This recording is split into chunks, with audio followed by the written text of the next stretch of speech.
Gentlemen, welcome to the Ride Boundless podcast. I have Mr. Eric here, Josh. Appreciate it. Daniel, can you hear us loud and clear? I hear you. Damn, if you only know how good you sound right now, like on the fucking mic. Outstanding. Let's trade places. So we're gonna have you guys switch as the story unfolds, so we get everybody's point of view and story.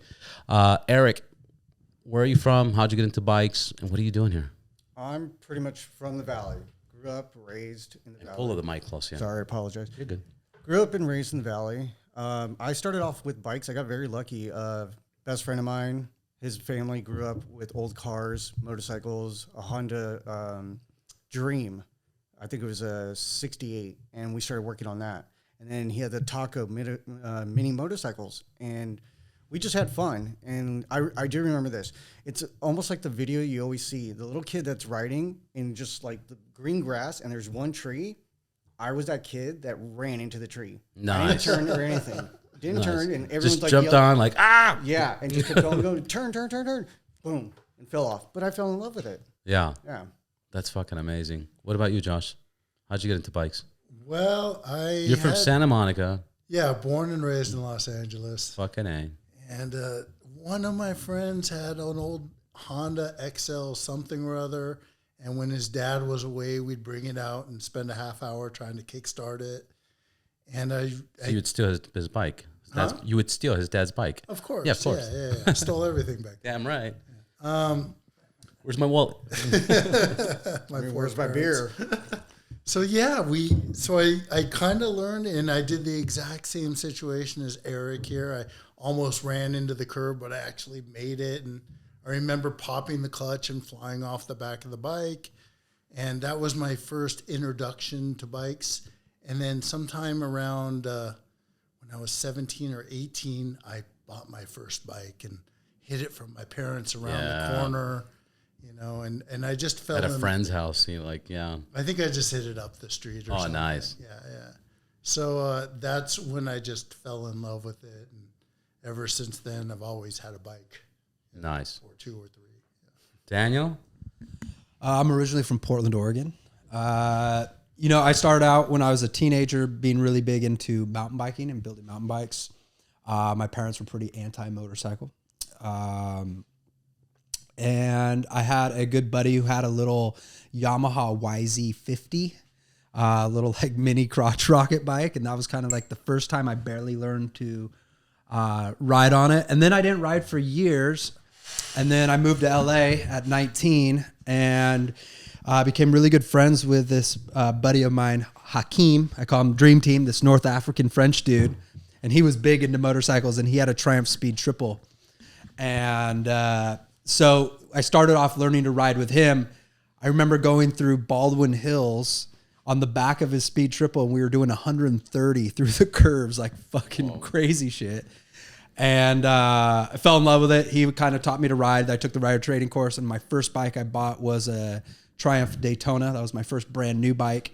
And I've had quite a few bikes over the years. Now I have 3 Harley Dynas. I like building custom Harleys. That's kind of my thing these days. So I'm more of a cruiser guy than anything. And I do commercial motorcycle work for different motorcycle companies and stuff like that. And I try to keep at 2 wheels as much as I can.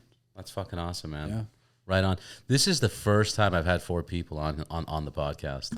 So it's really? pretty intense and awesome. And, what is it about motorcycles that we crash and fuck up and we're like, yeah, this is for us? Like what is it? It's an existential crisis. Is it a crisis? Is there fucking wires twisted in our brains? Or I just want to feel something. Because it makes no fucking sense. I mean, I guarantee you in 10 more years when we're older, we're going to be like, what the fuck? Like, you crashed and you wanted more of it? Like, it makes no sense. Yeah, I could totally testify. Like, during the pandemic, I remember I went down on the 405 freeway, and literally the very next day, I hit up my friend Kevin that owns Moto Chop Shop, and I was like, can I get a bike? Can I get a loaner for a little bit? He's like, you just went down. I was like, yeah, but I still need to get to work. I need a bike. And it has to be a bike, yeah. Mm-hmm. Well, there's a car. Yeah. There's those of us that get back on the horse, and then those that get scared away that never do. Because there's plenty of people that have one scary incident, and they're like, I'll never do that again. Done, yeah. Yeah, those are the smart ones. Cheers. special Yeah, I Cheers did, to being idiots. I did that with when I was like 18, 19. I bought a brand new Mustang. In that time it was new, and I couldn't afford rims, you know, like because I wanted the Cobra rims, and this guy at a tire shop's like, look, I have the Cobra rims, but the tires are fucking done. Like you need new tires. I was like, I'll deal with that later. Let me. I just want the rims on it. Anyways, long story short, I'm in Santa Cruz. And I'm going towards the 17, and then the 17 is what connects Santa Cruz to San Jose. It's a fucking windy road, and it started raining, fucking tired. Anyways, I had like the gnarliest fucking crash. It was terrible. Next day, I asked my buddy, let me borrow his Porsche, and fucking just drove it as fast as I could just to make sure that fear wasn't there. Like I wanted to test myself. Yeah. You know, but anyways, why the fuck do we do this shit? It's important, man. I think it's facing your mortality. I mean, I think we all have those times where we know we have, like, for me, I have 3 bikes and no cars at the moment. Just because I was never driving my car. And I'm just But you have 3 of the same bikes. almost. They're so fucking they're wild, all, bro. They're Yeah, all I get a low rider or fucking. Yeah, well, one of them's a wide glide, Right. so it's like a cruiser. The other's a street bob, so it's like it dips and it It's the has same a different fucking personality. bike, bro. And I have a fat bob that all Dynas. is a bobber, and they're all black. And they're all the OG Dynas, you know. So yeah, just different gas tanks and rakes, forks and rakes. Yeah. pretty much. That's Yeah. it. But they make me happy, and that's what counts. But what I was gonna say is we have those times, you know, when you're a commuter and in LA, you know, you got a lot of traffic and stuff. I think it's natural and normal that we have moments where, I don't know about you guys, but you're like, I don't know if I should ride right now today, or you kind of delay going out on the bike because you just get a feeling, like an instinct that says maybe I shouldn't. But then ultimately we kind of do, and we get over it or whatnot. And I think that's the difference between us and a lot of other people is we take it very seriously. We have a healthy dose of fear, but then we also have a thing like, I got to conquer this fear. Like, fuck that. Like, Yeah, for me, it's exactly what you're saying. The only difference in the thing that I describe it is many times I'm walking towards the bike and I'm like, why am I jumping on my fucking bike? Like, this is dumb. I rode all fucking week. I rode a long week, whatever the case is. But there's just something about when I throw the leg over the bike, once I start it, that fear goes away. Instantly. But if I'm sitting here and I'm not even next to my bike, it crosses my mind like, what the fuck am I doing? Totally. This is so dumb. Why am I doing this? Well, and you have a child now. Oh, I have two child. I have a 13. I have almost a 14-year-old, and I have a 3.5-year-old. Yeah. And the 3.5-year-old's like, Papa, take me to school on the bike, Papa. Papa, I want the black bike, Papa. I'm like, dude, I can't take you on the fucking bike. There's never been a fear of like, oh, something happens to me, my kid. That has never crossed my mind. It's weird how that. It's weird that's Cognitive never dissonance. been the reason. Yeah. That has my boy is 5, and every once in a while it crosses my mind that anytime I Well, go now out, you're talking about I'm fucked now. I'm not thinking about this every day. But go ahead. But it crosses your mind. It does cross my. Before it was like fuck it, do whatever I want. I used Yeah. to ride around drunk and have fun doing it, and now I think differently. Yeah. But you know, I've got No, good life. I look at you insurance. growing up. It's your first boy? Yes, It's your first kid? First and last. Yeah, one is enough. Yeah. So when I had my son, he's going to be 14 in April. When I had him, I was working for I don't know if you guys remember the Van Nuys Harley Davidson dealer before they moved to Santa Clarita. So they were there for 48 years. It was a pretty cool spot. It was just a hole in the wall, you know. And anyways, that story was they were going to move to Castaic, and they bought a property there. But they found some fucking insect, and the city wouldn't allow them to construct the new dealership. And that was a new owner, and the person that owned the property says, hey, I just sold the property. You guys got to kick rocks. So Santa Clarita was an emergency move. That's why it's not off the freeway. So if, you know, by law, by requirement of a Harley Davidson dealership, you need to be off a freeway now. You know, and that's why Santa Clarita's like, they made that exception because it was an emergency move. They were supposed to be in Castaic. And that's a branding thing that they do? That's a branding thing because they want to make sure you see them every time. Yeah, you you see fucking it, the drive by. sign. It's good for advertisement. It's good for people, for test rides, you know, many things. Anyways, my point is when my son was born, actually, it's a great story. when my son was born, I had a Road Glide, and this was 2008. You know, Road Glides weren't that cool in 2008 because they had the big windshields, clockwork. Nobody was making smaller shields. They're cool now? Well, Covered in chrome. they look fucking sexy. They're not that functional, but they're fucking sexy. I'll say that. Just messing with you. So I had a Road Glide, and Kevin James walks into the dealership. All right, Kings of Queens, mall cop. He walks into the dealership, and he's like, yeah, man, I got my tour bus. I'm going to ride my Dyna Fat Boy to Boston. And I was like, on your fucking Dyna? He's like, yeah, my Dyna. I go, dude, you need like a bike like this. And I already had fixed up, and Clockworks had sent me the shorter shield. I already did some customization. He goes, yeah, that's fucking awesome. You know, I want that. And I was like, well, we can order that, but that's my bike, and my son's going to be born in 2 days. And if I don't have a bike when my son's born, my wife's not going to allow me to buy a bike after I have a kid. I know, you know, like this is where the story all ties in, right? Yeah, because if I have the bike when he's born, it's like, what do you want me to do? Sell it? You're mean, you fucking. No, but if I don't have it, I have no justification. Anyways, long story short, he wants to buy my bike. He stays at the dealership for 3-4 hours. A buddy of mine, he's a comedian now, Dean Del Rey.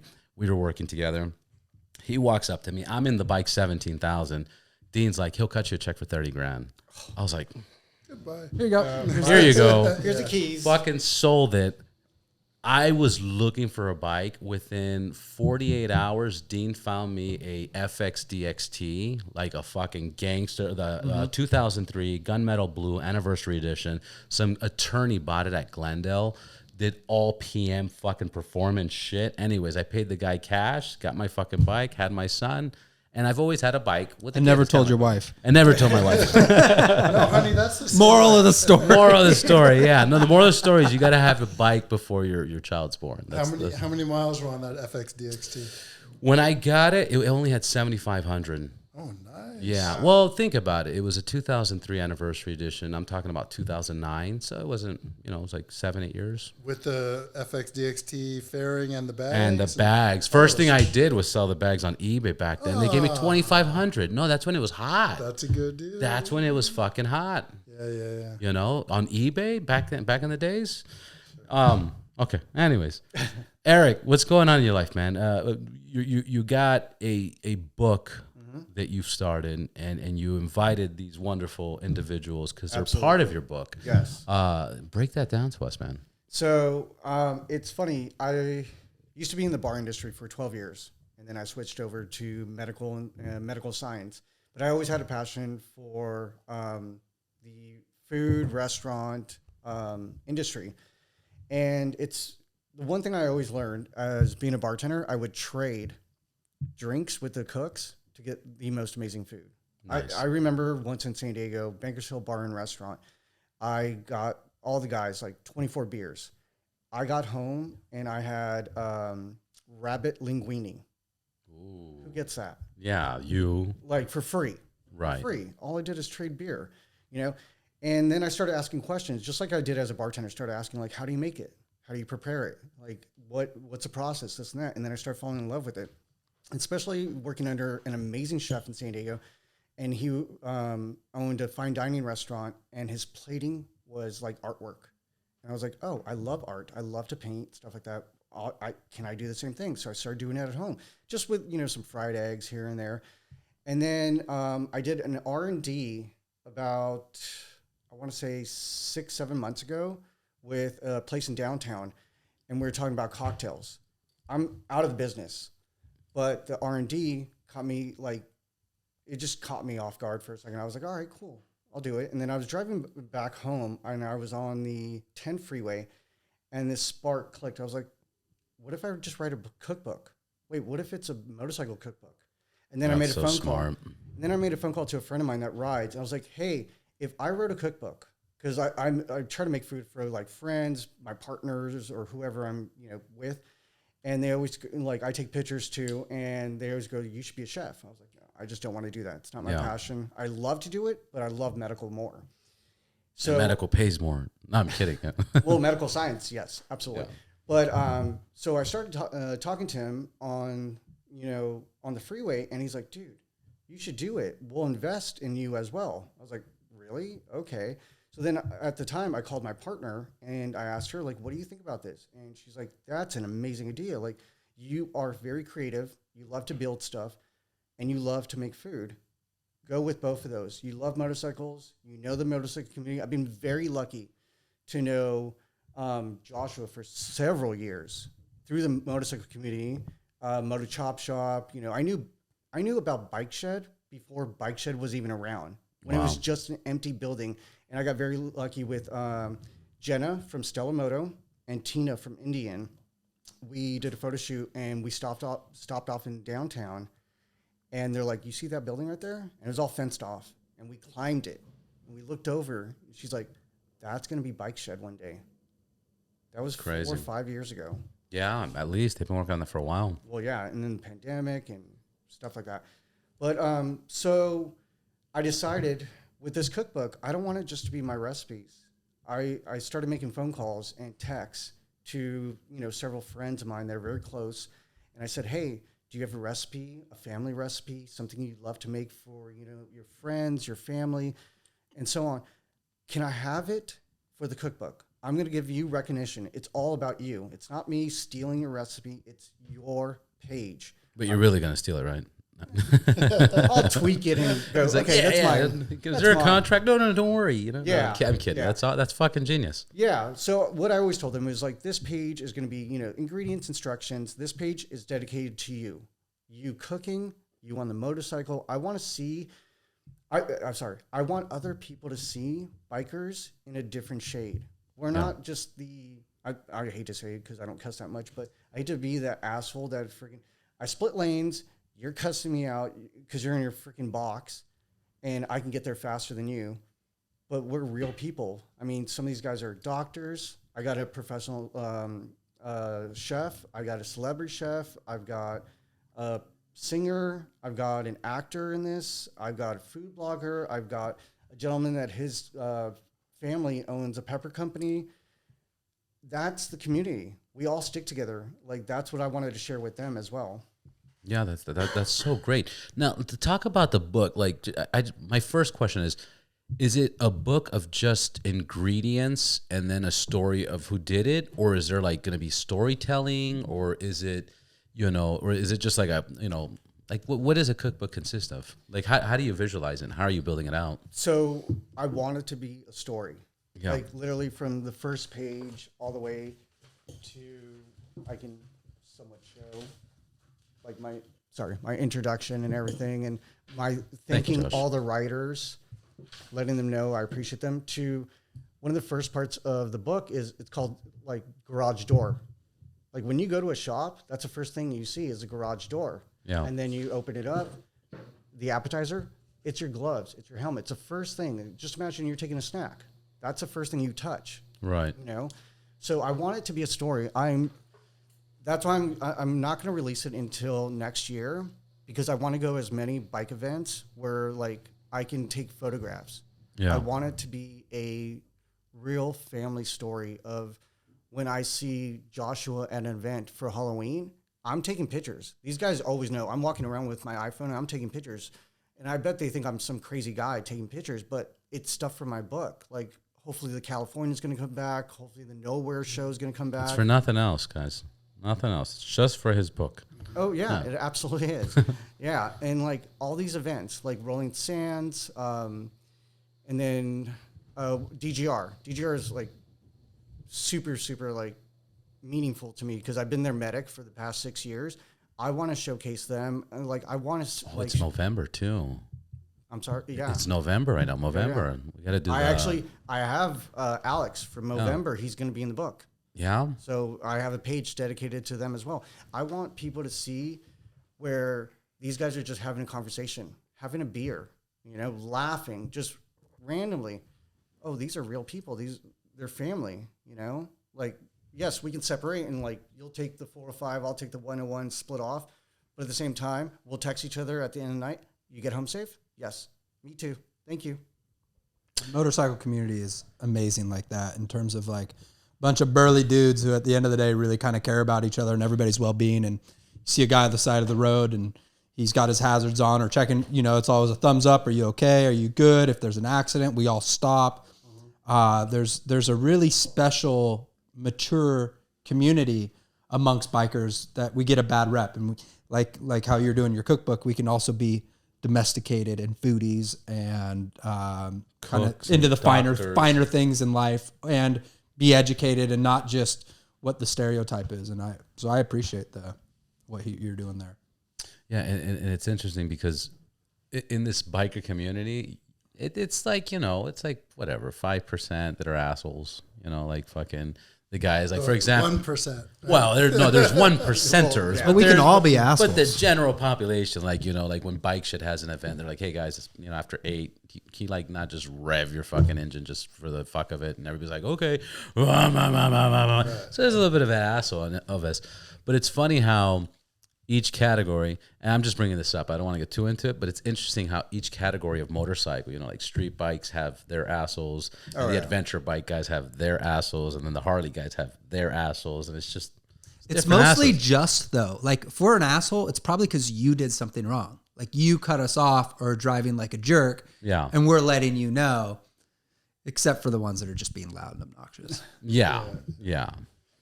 Now I'm at a point where I just avoid so much shit. Like my new thing is when I'm on the number 1 lane, if I'm splitting lanes and this guy just kind of even if it's by accident, just kind of leans in, or I don't know if he's on his phone, I don't know if he's doing it intentional, I don't know what the fuck. I just go off the left side. I just go, okay. Just go around. I just go on the wing. I don't give a fuck. I'm like, nah, I don't want to fuck with you, bro. Just pass as fast as I can. I've noticed I've been riding for, 30 plus years around Los Angeles. How old are you, bro? I think you're like 20. I'm 52. You look great, man. Thank you. I've noticed that drivers seem to be a lot more polite these days. In California.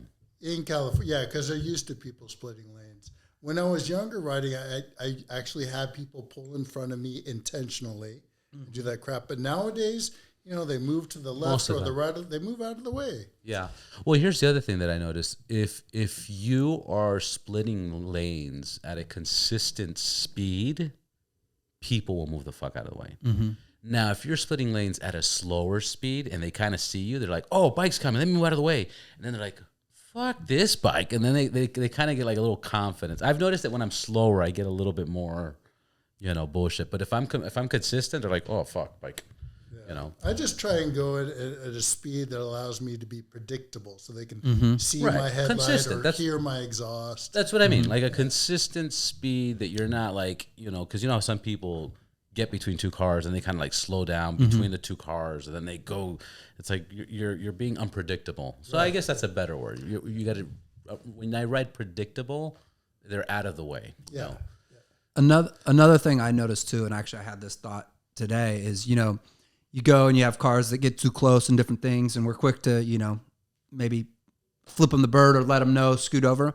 But another thing that's important that I think a lot of us do now as well is when somebody does give us the right of way or pull over a little bit, we give them the peace sign. We use positive encouragement, just like in psychology that you do positive affirmations and different things are equally as powerful. And I talk to like people who are not riders, and they're always stoked when they like, oh, a biker gave me the peace sign today. Like I'm on the team. Like they feel good about excited about that.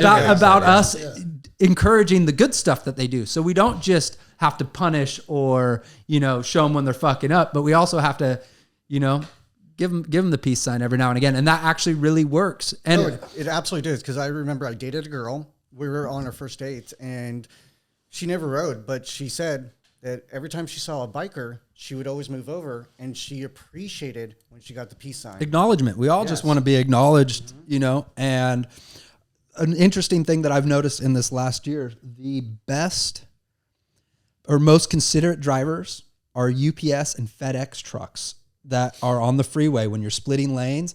I don't know how it is and why it is, but I feel like they always see me coming and they always pull over, and they're the most like conscientious drivers, and they're in these big giant trucks. And and now I've just noticed a pattern of it, and I don't know if they're instructed to do that or what. Well, I think they're instructed to do it, because if you talk to any motorcycle attorney, they're like, dude, if you're going to get into an accident, make sure it's an Amazon truck or a fucking, a FedEx truck or an Uber with an active passenger driving. that's okay. Man, You know? I haven't heard that, I'll but keep that in something mind. to keep in mind. Yeah, 100%. So if you're like, I'm gonna eat shit. Oh wait, that's not a fucking. It makes a difference. You know what you got to look out for? The buses, the Van Nuys ones that go to LAX, they are so on point. Every time I'm rolling up, they're like, oh, okay, thank you. Like even before I start rolling up, they see me. I was like, dude, all right, awesome, and then I can speed up even faster. Yeah. Always on point. Yeah. No, they're pretty good. They're on top of They're their shit. professional drivers. They're pro. Oh, They're yeah. pro. Yeah, They absolutely. they deserve to do those fucking jobs. Is the like I mean you kind of touch base on this, but is the book only for motorcycle riders? What if you're a skateboard rider? Okay, Or- so no, this book is open to everybody. and what makes it a motorcycle a book? Because is it like you could travel and there's gonna be recipes that you could travel on the like So yes, definitely. There's going it's to be for a everybody. chapter that like some writers I hit up. They're like, "Hey, I don't really cook that much, but when I'm on the road, this is what I make."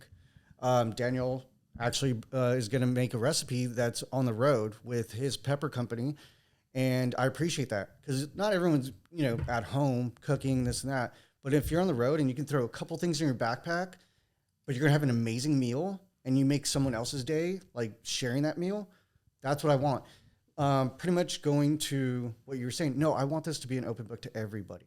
Like, I want to share everybody's story, everybody's recipe. It could be a family thing, something you can make at home. But at the same time, pretty much, I want it to be just open.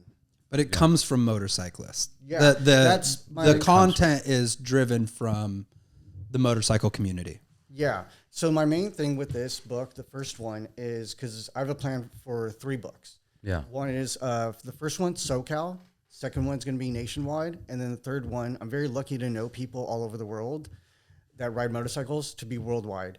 So pretty much everyone in this book has to be a rider. Pretty much my assistant, my partner, to even the people that are giving me recipes have to be writers. My photographers are writers. My ghostwriter, she's a writer. Yeah. That's I awesome. want to keep it in the family.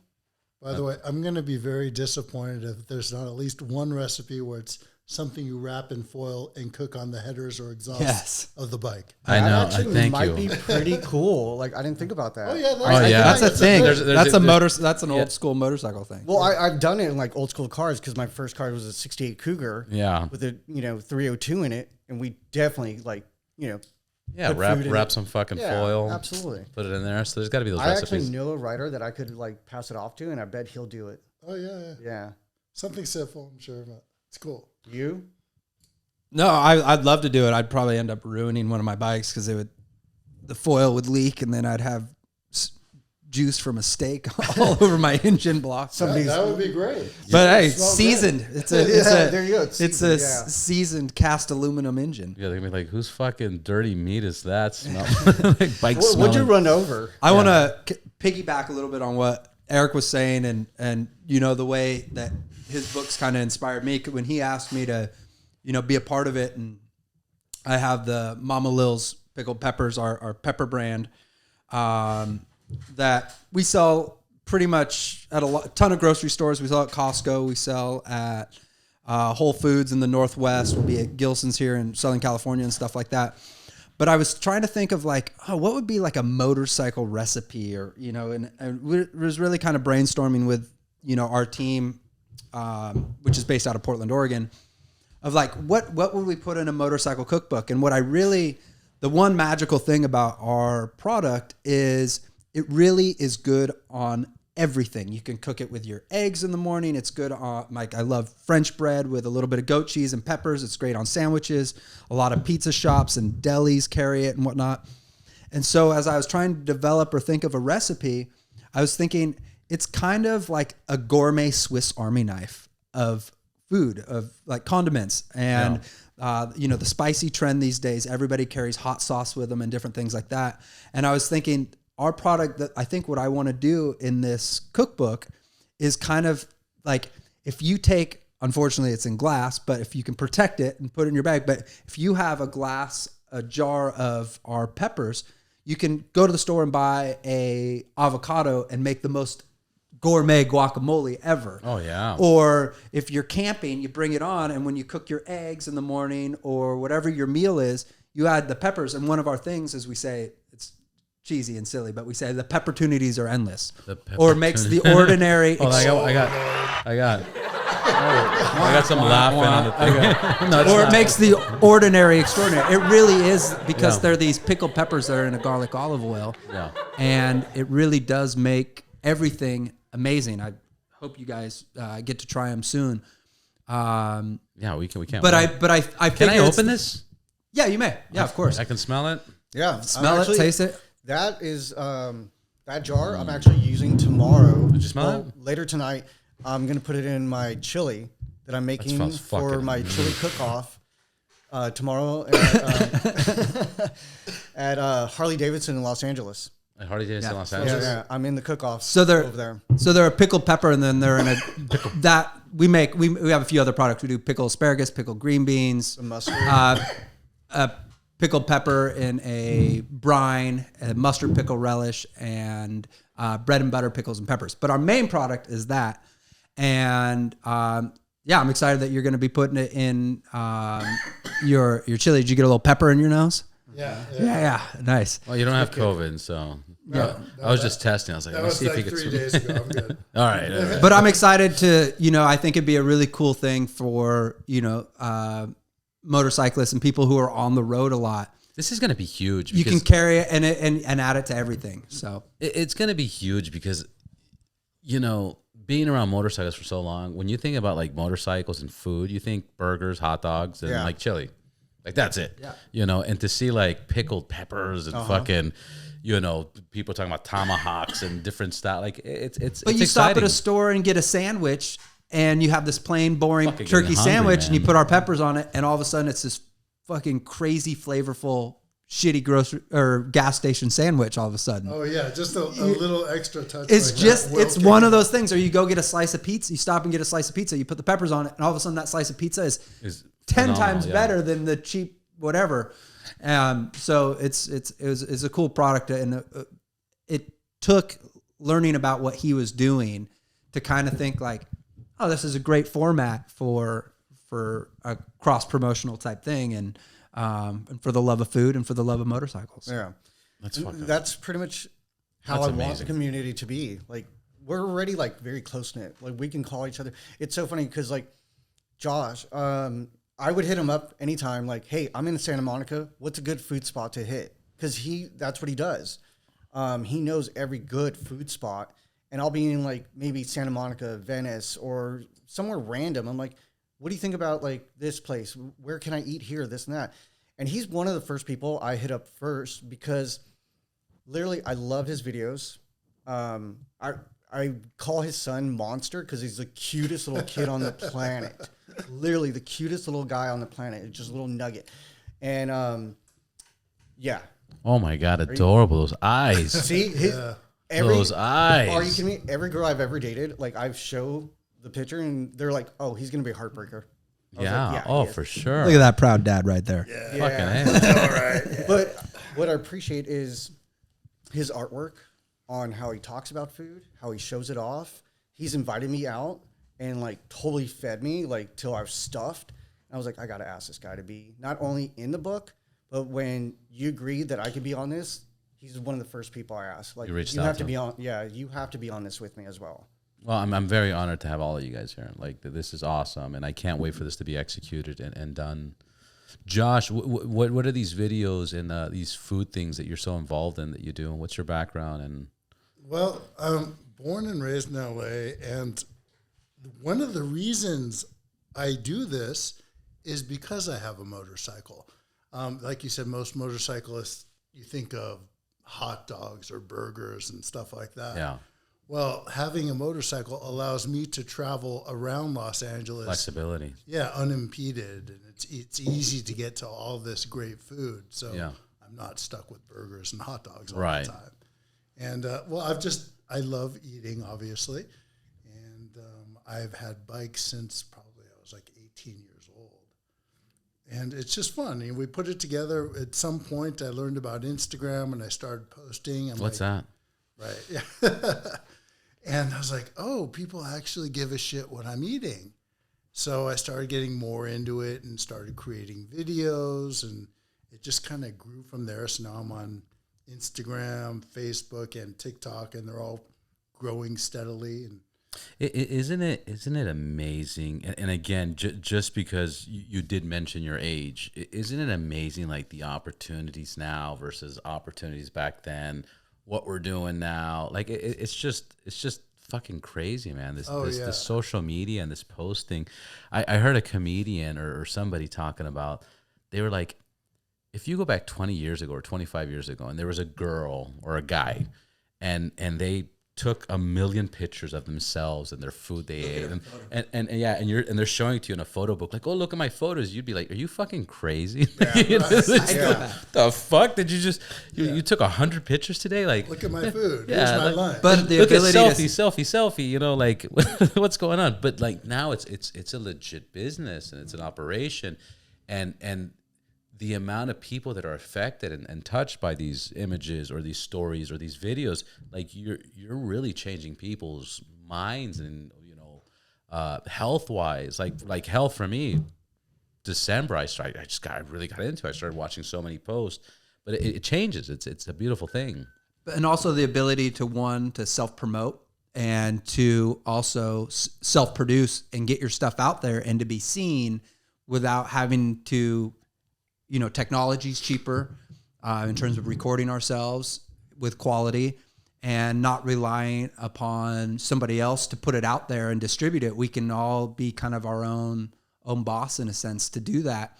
And hopefully the quality content, cream rises to the top. Yeah. There's always going to be a lot of the, vanity, narcissistic stuff out there as well. Always. But there's also a great opportunity for all of us to really kind of show what our perspective is on the world and get it out there and have people see it.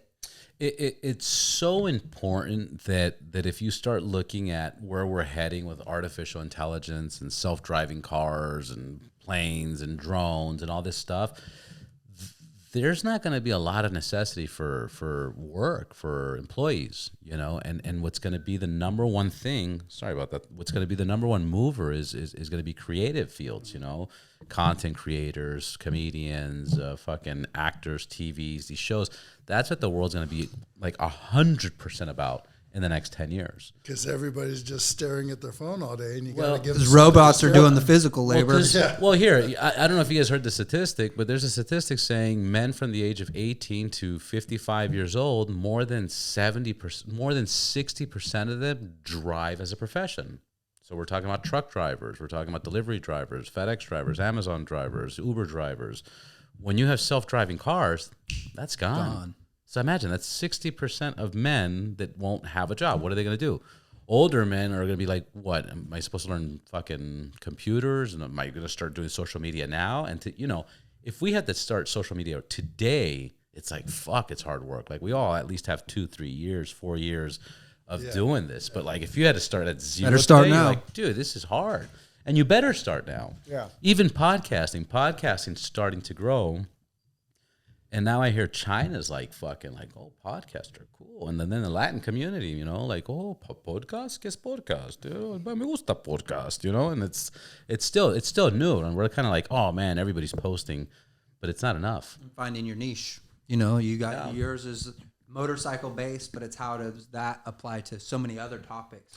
Yeah, mine it's weird because mine was motorcycle based, but it kind of wasn't. It's just when I started, I didn't have a studio. And I was literally riding my motorcycle to my guests, and I would ride boundless to wherever anybody agreed to do a podcast. Mm-hmm. So I'd go to Ventura or San Francisco, and I was like, "Oh, mobile podcasting." Yeah, well, it was either call it mobile podcasting or ride boundless, and I was like, "Yeah, ride boundless sounds cooler than mobile." But then I was stuck on the niche of motorcycles, and I was like, "Dude, I kind of don't want to get stuck on this." Because, I had a neighbor, she was an actress, and I was like, hey, you should be on my podcast. She's like, but I don't ride a motorcycle. I go, it's not just for motorcycle. But I heard your other ones. Niche is great for, if you ever want to dial in and be successful in anything, it's having that niche, that usually is Is part the of the key key too. to building Yeah. a brand. And the good thing about having motorcycles as a niche, even though you might want to get away from it, No, I don't want to get away with it, but I don't want to be known only for that. the good part though is motorcyclists will talk about motorcycles forever. Right. You know, there's endless content for you. And cred. Right. And yeah, You know, street cool, cred. cool cred. And That was- I was thinking about what you were saying about, you know, constantly traveling around to find these different food spots and not being, you know, traffic being, you know, something.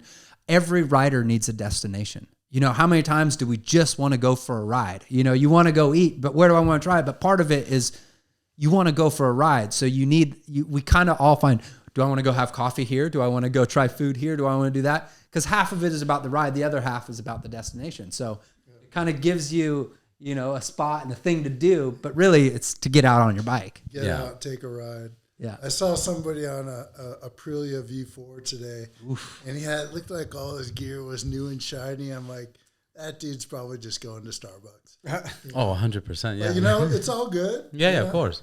Dragging his knee, Take Yeah. your 200 On his way. horsepower bike to Starbucks, you know, whatever. full leathers. That's fucking great, man. Fucking motorcycle community people. You meet all kinds of fucking different characters, all kinds of walks of life.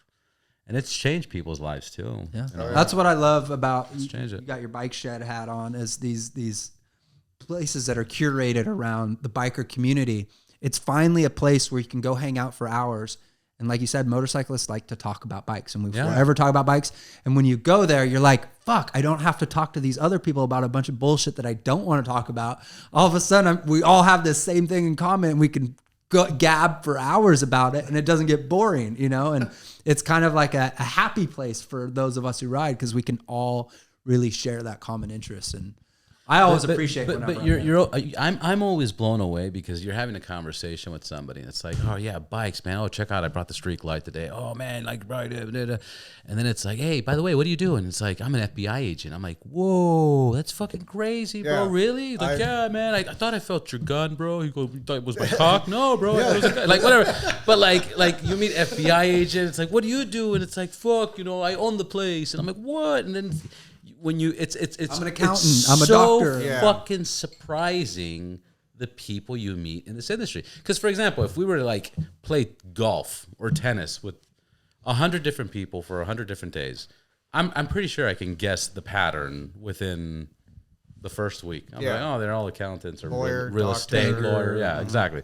But this motorcycle thing, it's like fucking, you have no idea who the fuck you're talking to. No, it's funny that you say that, because like even with DGR, we're all, you know, distinguished gentlemen. We're all dressed up, very fancy, this and that. But we do a pre-ride, and then, you know, years ago, I found out one biker, he's an architect, an amazing architect. And then this other guy, Big Rob, he's in finance. It's like $1 million Big Rob. fi- Fucking Rob. You know Big Rob. Yeah, of course. Yeah. Victory Rob. Yeah, Victory Rob. Victory. And like, think about, look how he dresses and what he rides. Would you think he's in finance? No. Not at all. Hell no. But then all of a sudden he opens up, and like we had pizza one day and, you know, beer, and he shares his life story and then where he is now. I was like, holy shit, I did not know that. Yeah. I thought something else. Yeah. I'm sorry. That's a perfect A example. bunch of That's- kids bonding over two wheels. Yeah. You know, girls and guys. Yeah. You know, that all these weird, you know, different political views, different all kinds of things, and we all find this common thread. Yeah. Somebody walk in and be like, fuck Trump and fuck this and nice bike. Yeah, I like your bike. Yeah, cool, man. Whatever. Yeah, And the conversation goes straight to the Yeah, it goes to straight to the bikes. Yeah, what'd you ride over here, man? Like, It's funny. It's like being a kid constantly. I'm 52 years old, and still, like, when I'm getting a new bike or waiting for it to come back from the mechanic, I still get excited like a kid at Christmas or Hanukkah. And I say, yeah. it's like, and I think we're all still like that. Yeah. That's something that motorcycles give you. Well, every day. another thought that crossed my mind as we get older, as I get older, I'm like, we're still the same fucking kids. We're like we're not like, Hey, you want to ride like, bikes? yeah, Funny, yeah, let's yeah. ride bikes. No, but like we're literally like we're exactly the same person we were 20 years ago. Just we might be a little wiser and a little bit more patient, but that's it. It's the same person. It's like the character. Like I could already visualize what you look like when you were fucking 10, 15 years old. Probably not much different from today. You know, just smarter. You know how to ride your bike and More experience. More experience. That's all we have is a little bit more experience, but we're the exact same fucking person. And like when I grew up, it's like, oh, adults is like something completely different, you know. And it's like, no. It's funny. I have a small following on Instagram, not a big following at all. No joke. I was about to just talk about your chat. Oh, well, Like we'll get into that. But Yeah, but our I posted this. You know, the big thing is reels now, right? And I posted this reel and it's just a little video that I took of a couple of my bikes in my backyard. And the audio is this girl going something about, you know, boys, something, they grow from remote control cars to cars with big V8 engines and stuff and still wake up half the neighborhood type thing. I can't remember it verbatim. But for some reason, it hit the algorithm and went viral. Where I have, you know, a couple thousand followers on Instagram, but in a week and a half, it had like 60,000 views on this one random video. And I have all these better videos that are cooler. That's always But it's just this one random video that basically talks about boys and their toys and how we graduate from little cars to bigger cars. And nothing really changes. Nothing really changes. yeah. But what I mean is that went viral because we can all kind of relate to it because it really is a interesting phenomena. We all just want to tap into our inner child. And I think that's men and women. I think that's also what we find attractive, like for me with women and whatnot, is when they mature, but still are in touch with that inner little girl or that inner child. And same with us. The motorcycles allow us to be in touch with our fun, you know, adventurous inner children. Oh yeah. Yeah. That's the cool part about a bike is when I put on all my gear and I put my helmet on, I'm 16 again. Yeah. Yeah. You know? It's like, woo. I don't ride like I was 16. But, you know, everything's different. It's interesting how powerful that feeling is. I was up in Oregon this summer, and I go back a couple times a year, and I've never owned a bike up there, but I've always wanted to ride in the summertime because you got these beautiful, nice highways, good roads, and these big, you know, forests, you know, pine trees everywhere and stuff like that. And just, anyways, I ended up buying a Harley while I was I was there for a week and a half, and I bought my That sucks. That's Street awesome. Bob just so I could ride for the week that I was up there. That's awesome. But I'll never forget, I was going out I-84 towards Mount Hood. My first ride on this bike after I, you know, got it all redone, you know, the brakes and everything ready to go and whatnot. And I was going to a concert that was out on the gorge, and I remember the sun was going down and Mount Hood was just shining in front of me. And I was literally weeping. Like I was nostalgic, like happy tears. Like I'm finally getting to ride, you know, after being a motorcycle rider for 20 years up in my home state, my hometown, you know, and just, I'm a 20-year-old or a 40-year-old man crying on a motorcycle because I'm so just elated for the moment and being in the moment, and that moment of Zen and meditation, what we get from it was so profound, but I love that. I think it's awesome. I've had that feeling a couple times. A week. No. Riding down Highway 1 through Big Sur. Oh, I love it. It's just like, my oh favorite. my God, this is so beautiful. And, you know, a lot of people will never know, you know, when they say like, you know, I live more in a few minutes on a bike than you've lived in your whole life. Yeah.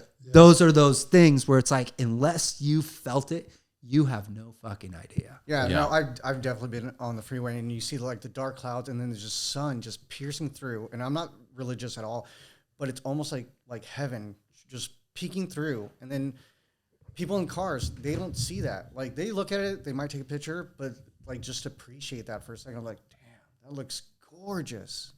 I had Derek Serenos. He was on my podcast. He was a F-16 fighter pilot. Wow. Navy, and we were talking about flying planes, how three-dimensional it is, and how driving cars is not three-dimensional because it's just like left or right or straight. And then I was like, well, motorcycles is kind of like more two-dimensional as well, like more closer to a car than an airplane. He's like, nah, man, You're leaning. it's three-dimensional, man. Like, cause you're literally looking at car tires turning into your lane. You're looking at their mirrors. Yeah. You're leaning. You're turning. Your weight. It's feel the wind. It's so three-dimensional. Being on a motorcycle is kind of like flying. Like You're kind of like you're flying. just No, flying yeah. around the Well, streets. I wasn't gonna say that to a fucking pilot, right? So I was Well, like, yeah, I yeah. played it down like it's not. You got it's more to peg. like You got to car, peg right? those Navy And he's like Air Force pilots down a notch, though. No. Yeah. I'm ex-Air Force. So- Hush. Yeah, no, but it was interesting, and to add to that point is when we do ride that bike, it's not only that hey we're on two wheels, this feels great. It's just the overall rumbling of the motor, or how the throttle hits, or how it brakes, or Also, for me, riding a motorcycle is my daily. It's my therapy. And it's my therapy in that the way I like to describe it is it's my Zen or my meditation. And why that is because once you get on a bike, you're so hyper focused on the mechanics and being safe and what you're doing that all the little background noise, bullshit, stress of your day disappears. Not that you can't think about bigger thoughts and certain things while you're out riding, but you're so tuned in to that moment. And very rarely in these days are we able to tap in and be present in that current moment. And on a bike, you have no other choice but to do that. And there's a agree, 100%. freedom and then on top of that, you're also getting an adrenaline rush. Yeah. So not only is your mind focused and clear, but then it's firing because you have the adrenaline pumping through you. So there's never a more clear time to be in your head than when you're on a motorcycle. Yeah, if I can piggyback off both what you guys said, you talked to the pilot, and that's therapy. When I was 16 years old, I was very lucky. My dad was an airline pilot, so I learned to fly. And it's exactly what you said. As soon as I got to the airport, I had to read my logbook, had to make sure everything's going, this and that. I could have the most stressful day, but I just focused on that. I'm up in the air in Van Nuys, and I was disappeared. I was gone. I was in a happy place. Same thing with the motorcycle. I remember there's a lot of times having arguments with my partner, and I told her, if I get very upset, I'm just going to take a ride because I don't want to argue with you. I don't want this to blow up. I want this to, be a safe space. Let me go take a ride. I'm going to cool my head because exactly what you just said. You focus on the bike that you don't care about the fight anymore. You start just everything is trivial after that. Yeah. Because it's life or death. It's like all of a sudden all the other stuff that I'm like, why did I even care? No, literally, I come home happy, and there's times I'll stop. I'm like, oh, I know she likes Del Taco. Let me just pick up Del Taco real quick. I didn't even think about the fight anymore. yeah. Dead on. Yeah. No, it's important. I want to go back to kind of what I was saying earlier about the that moment where you're sitting on the couch. Sometimes you're like, man, I got to jump on my bike. It's so fucking dangerous. Why am I jumping on my bike? But the moment you throw over your leg, that feeling's gone. But that's for everything. Like if it's fucking cold, I'm like, dude, I'm fucking cold, man. Yeah, but as soon as I throw the leg over, it's gone. If I'm tired, if I'm, I have a rule: 2 wheels, 2 drinks. So when I go out my bike and I have 2 wheels, I limit that. I have one, but it's same thing. That's a good rule. Well, I just go because it's just 2 wheels. And 2 statistics drinks. will Yeah. tell you that's a smart rule. Yeah. So, but if I'm a little buzzed, or if I'm cold, or if I'm hot, or if I'm uncomfortable, if I'm tired, if I'm angry, the moment I put my leg over and that bike starts, I don't know why, it's just gone. It's just boom, okay, fucking tire pressure, PCI. Let me see, my engine's rolling good. Let me gas tank. Now you're like In the a zone. fighter pilot. Do you guys, for me, like sunsets are my zen. Like I on a bike or off the bike. But if I am free, if I have free time at sunset and I'm not on my bike, I feel guilty. That's fucking Like I'm like beautiful. Bro. or like later or once the sun goes down, sometimes if I'm too busy, I'm like, fuck, I didn't make it out on the bike today. Like I feel like I did something. I feel like I did something like for myself that I neglected or something because I didn't get out like as much as I can, even if it's for 30 minutes or 45 minutes. It's just like if I can finish my work for that little period of time and go out. But sunsets are your thing. Yeah. Oh yeah. That's actually a great idea. I should. Yeah, make every that day. I mean, people make fun of me because probably the only things I post on social media Or sunsets. are my sunset rides, and it's usually my bike is. What's wrong with sunrises? I love sunrises too. I just in just LA early in I the hate morning. it. Well, Yeah. so when I Don't travel, Well, at I the wake west. up at sunrise every day. Yeah. But in LA, who wants to deal with sunrise in LA? Like coming over the San Fernando Valley. Whoa. Yeah. It's actually a really peaceful time, but it also tends to be colder. And there can be a lot of moisture, a lot of dew and whatnot. And so you have to prepare for the ride a lot more by sunset. It's a little... I just don't want to wake up all my neighbors at Pretty much. That too. You roll the That bike too. down the street and then like, okay, I'm far enough. I can start it up. Yeah, then I'm waking up those neighbors. Though. Now, what did you ride in? I rode a Yamaha MT-09. It's a 2017. Good looking bike. Oh, that is... What is it? Amazing. What's the CCs? I think it's an MT-09, but the engine is actually 849 cc. Mm-hmm. And I've owned a lot of bikes, and that is the most fun. It is a great bike. Yeah, it's amazing. And I currently have a Yamaha FJR 1300, which is my bagger. Yeah. If I want to go distance or if it's cold out, it's got the windshield and heated grips and all that. And I just picked up I love heated grips. Oh, it's nice. Yeah. Fucking heated grips. I haven't tried it. Oh my God, dude. You'll get, it's such a Spoiled. big help. I'll Oh get my Yeah, God. all the little comforts, little creature comforts. And I just got I think it's a 03 Kawasaki ZRX 1200. Nice. Just kind of a retro bike. And that's my baby. That's the one I'm currently dumping all the money into. Nice. The one that earned it all. Yeah. Nice. And then you came in the Dyna, and before I'm on my Y Glide today. we talked about it before the pot when we started recording. You have 3 Dynas. Yeah, I have a street bob, a fat bob, and Y Glide. and the Y Glide. Nice. But I mean, I've had Sportsters. I've had a lot of different bikes over the years.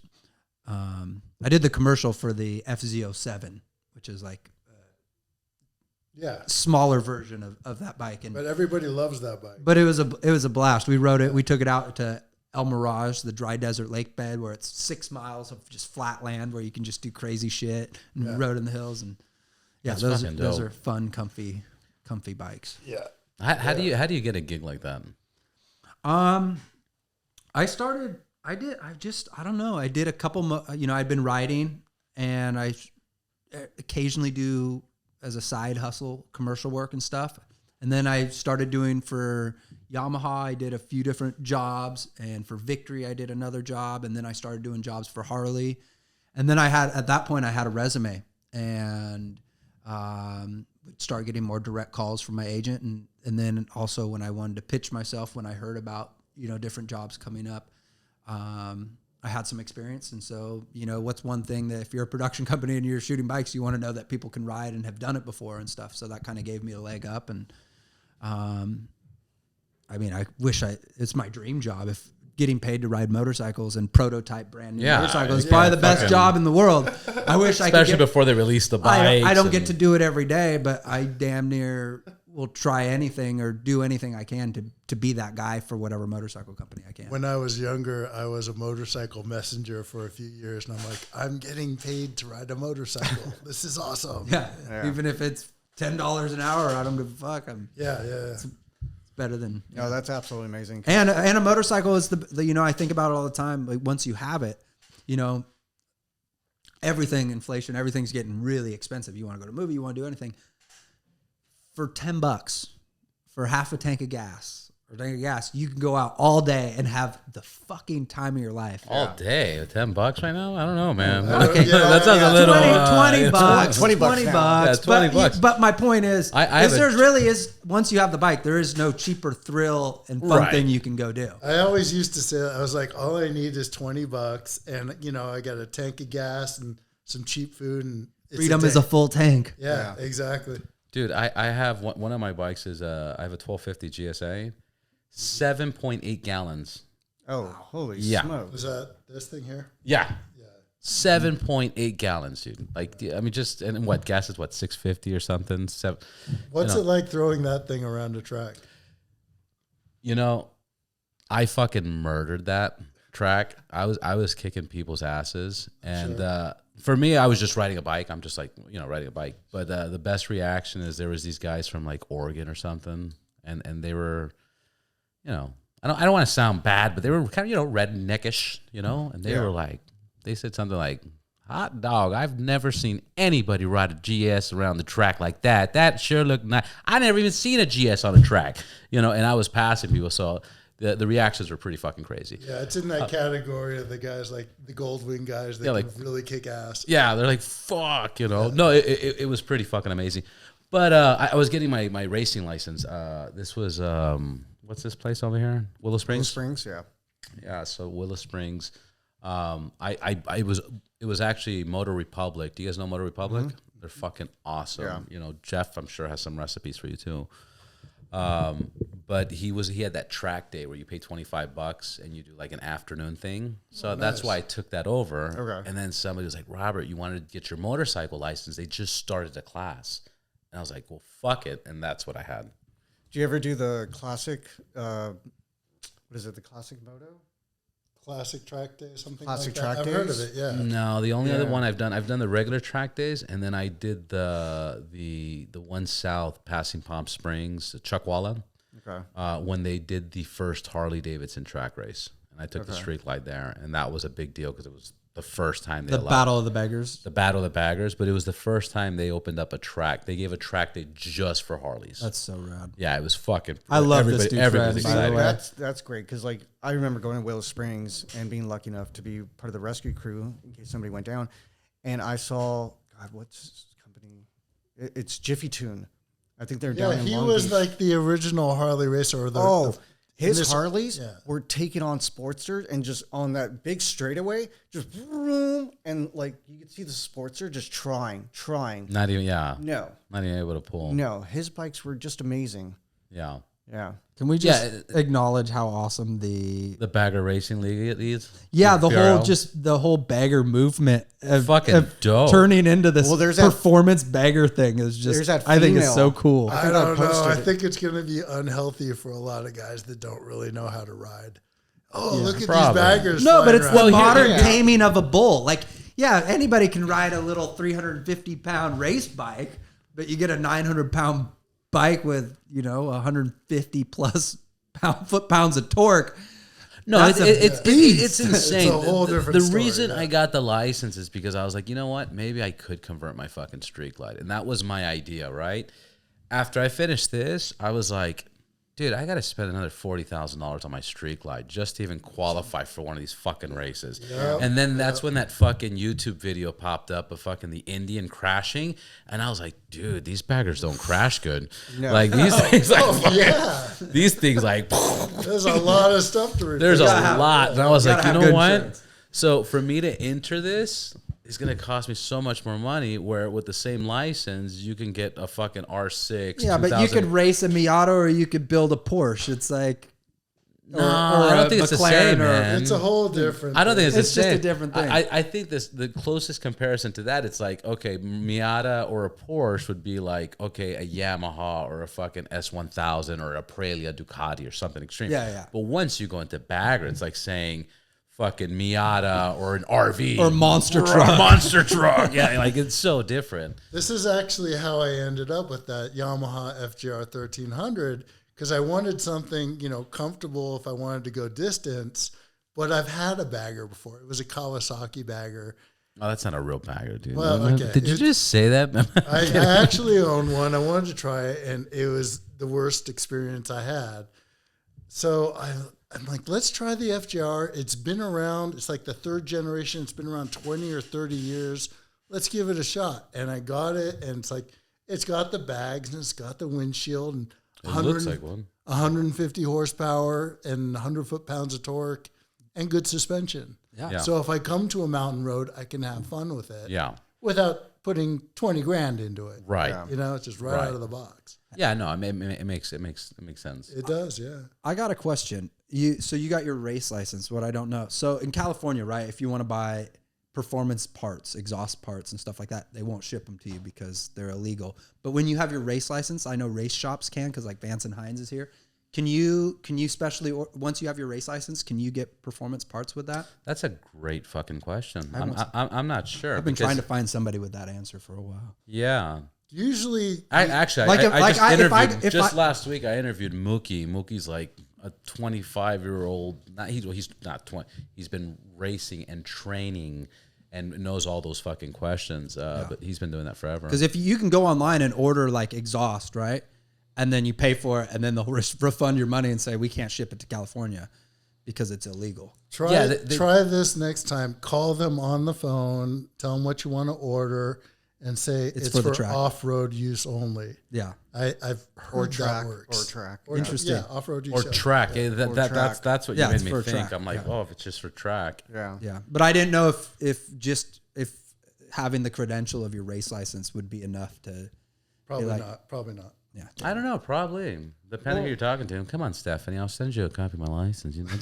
Yeah, I heard you're the coolest one there. Come on, Steph. Well, they just need to know that it's not You're going to be being so used. anal, They need to know it's not going to be used on the street. Yeah. Well, No, exactly. There's like My beautiful Dyna track helmets. bike.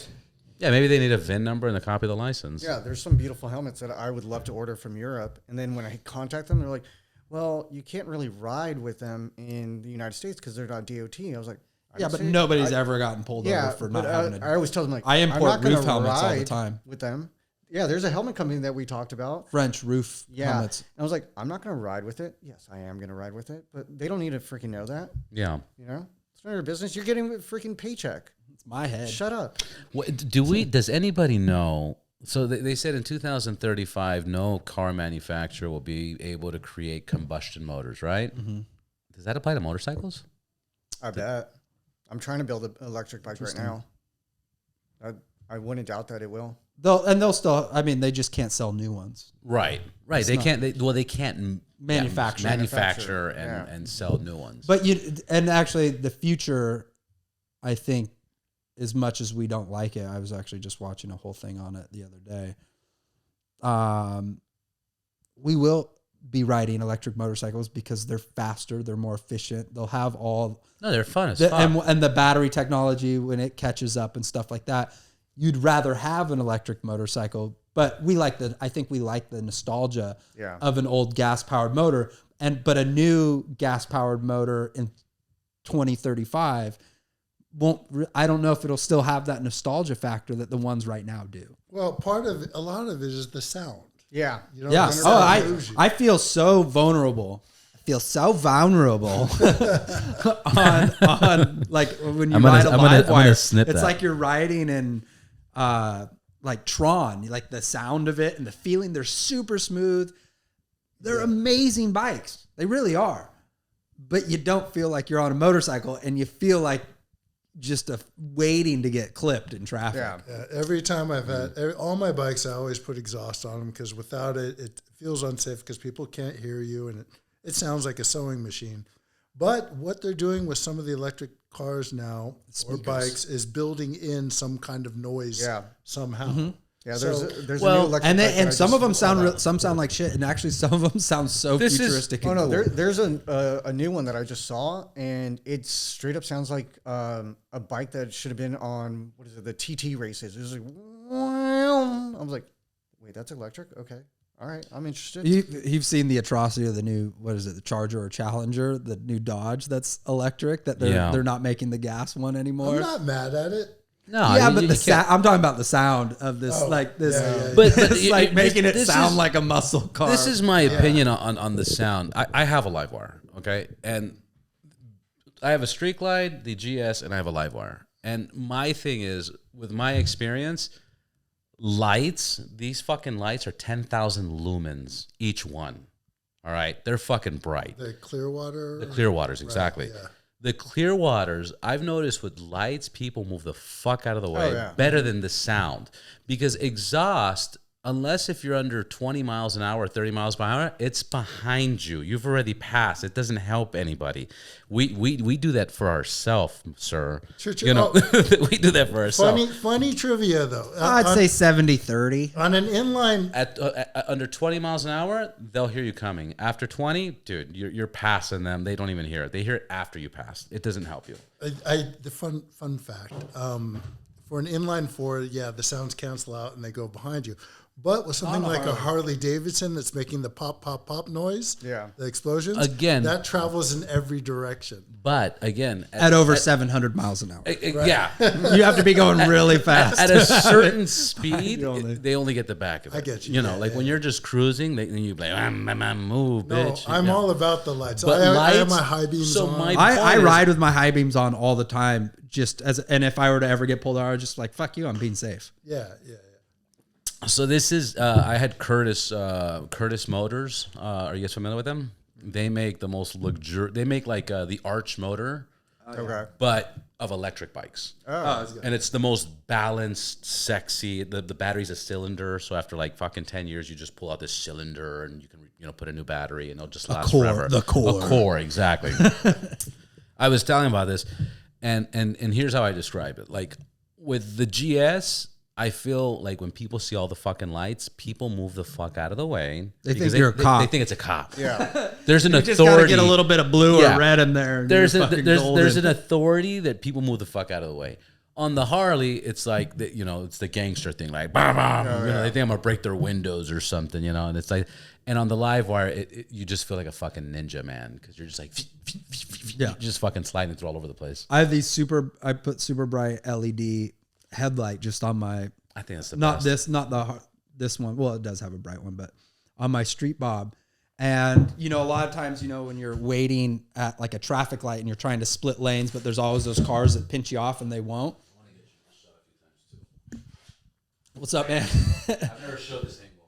Yeah, I was gonna come over there and pop my head in for a minute, but then I thought, Fuck it, I'm comfy on the couch. Now we're gonna be the voice behind it. But I noticed that instead of revving, a lot of times I just turn my headlight into their their mirror. Yeah. And it is so bright that they eventually or quite quickly pull over. Can you fix the Woody so we can see Woody behind you? There we go. No, it's funny because on my Honda Shadow, I've got a light bar, and then on my crash bars, I got 2 LED lights. And it's funny, I learned it at Moto Chop Shop when he installed the lights. You click it on once, it's fine. High beams. Click it on twice, again, high beams. Click it on 3 times, it starts flashing like a cop. Nice. Oh, I learned that. I take advantage of it sometimes here and there.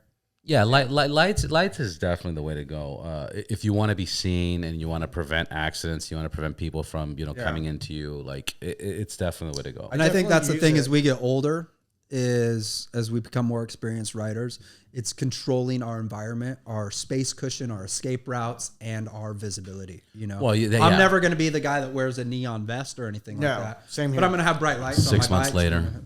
Hey guys, Did you get a job in construction? No. Yeah.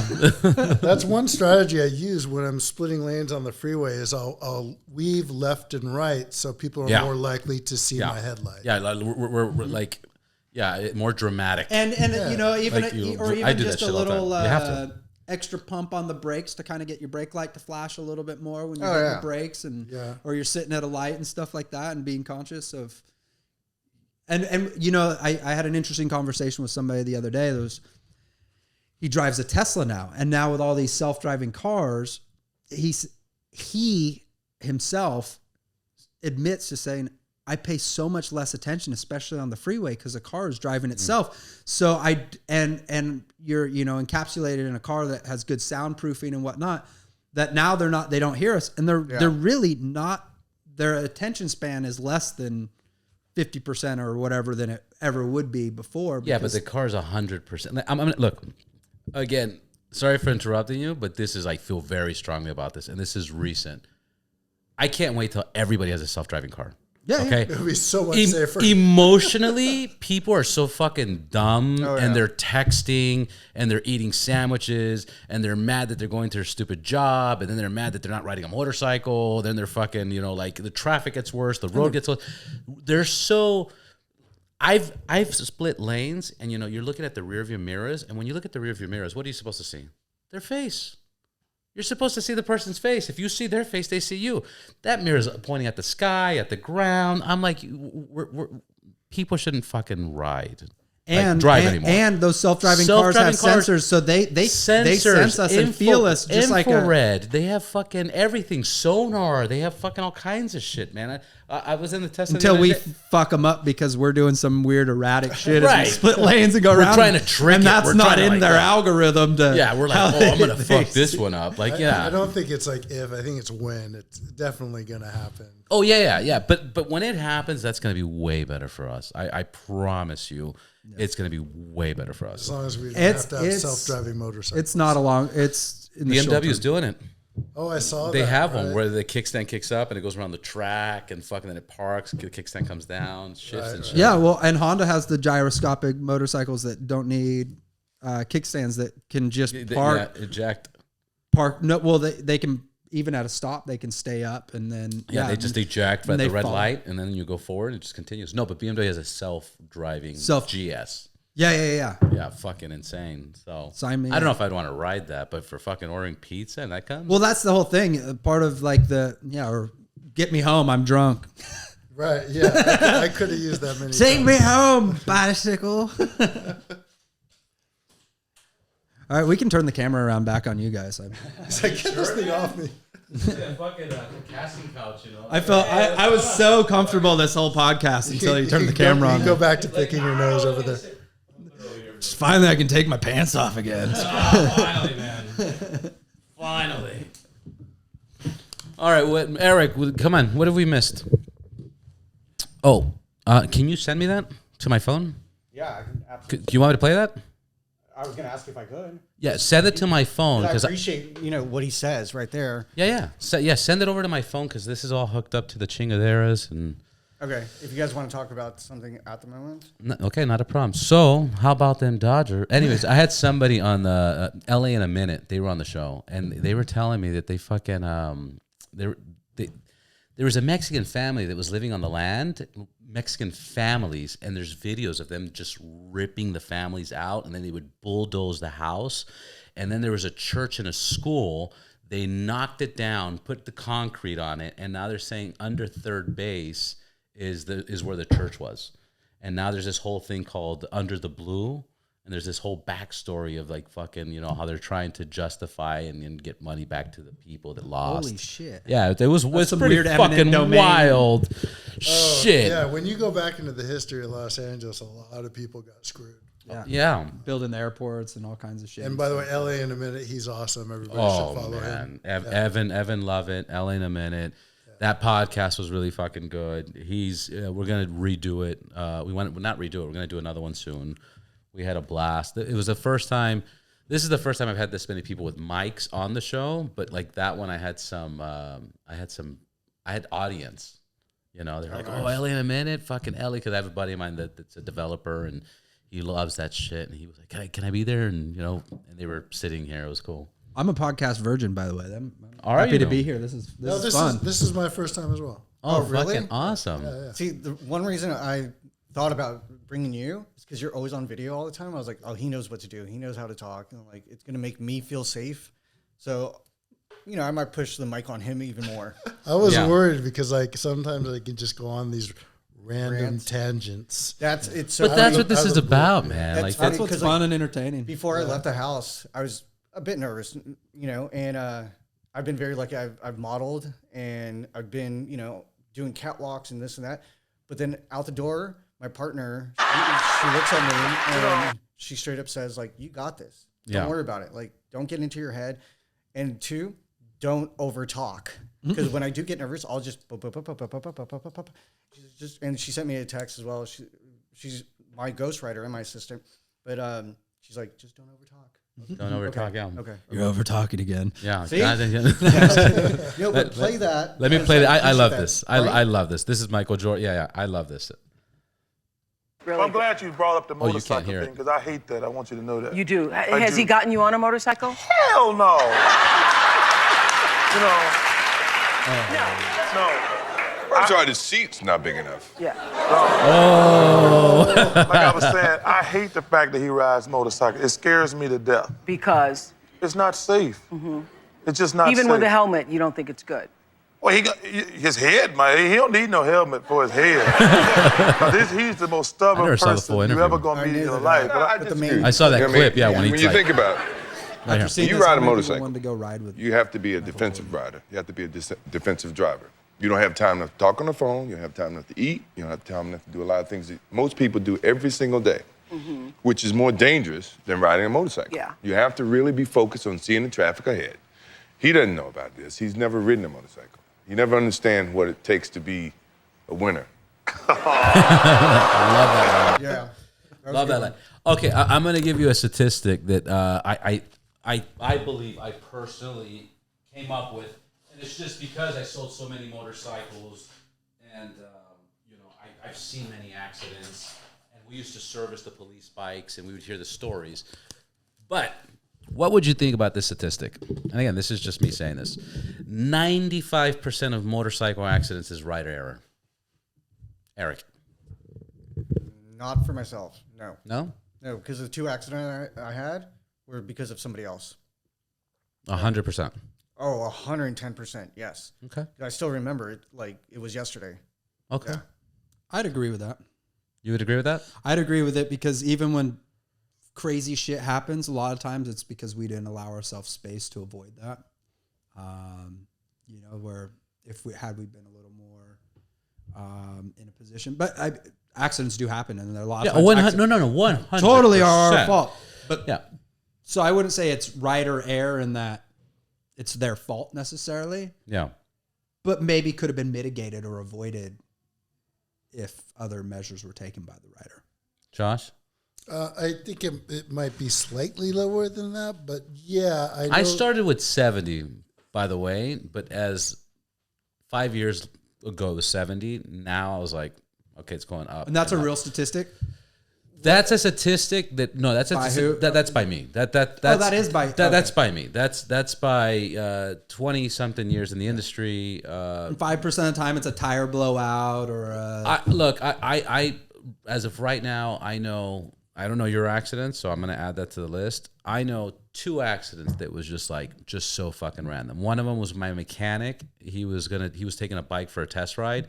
Somebody did a fucking YouTube video, and they made a YouTube a U-turn out of a parking U-turn lane. that they weren't supposed to. Yeah. They hit him. He fell. He was on blood thinners, and he was like bleeding out. Oh, yeah. And that one was fucking crazy. And then the guy ran off. Yeah. And then, so that was one. And then another one was a buddy of mine recently. He was just going to work, but he works he's a truck driver, a garbage truck driver. So he was going at 3 a.m. and he went from the number 2 lane, switched over to the number 1 lane at 3 a.m. going to work. And there was that was a freak accident.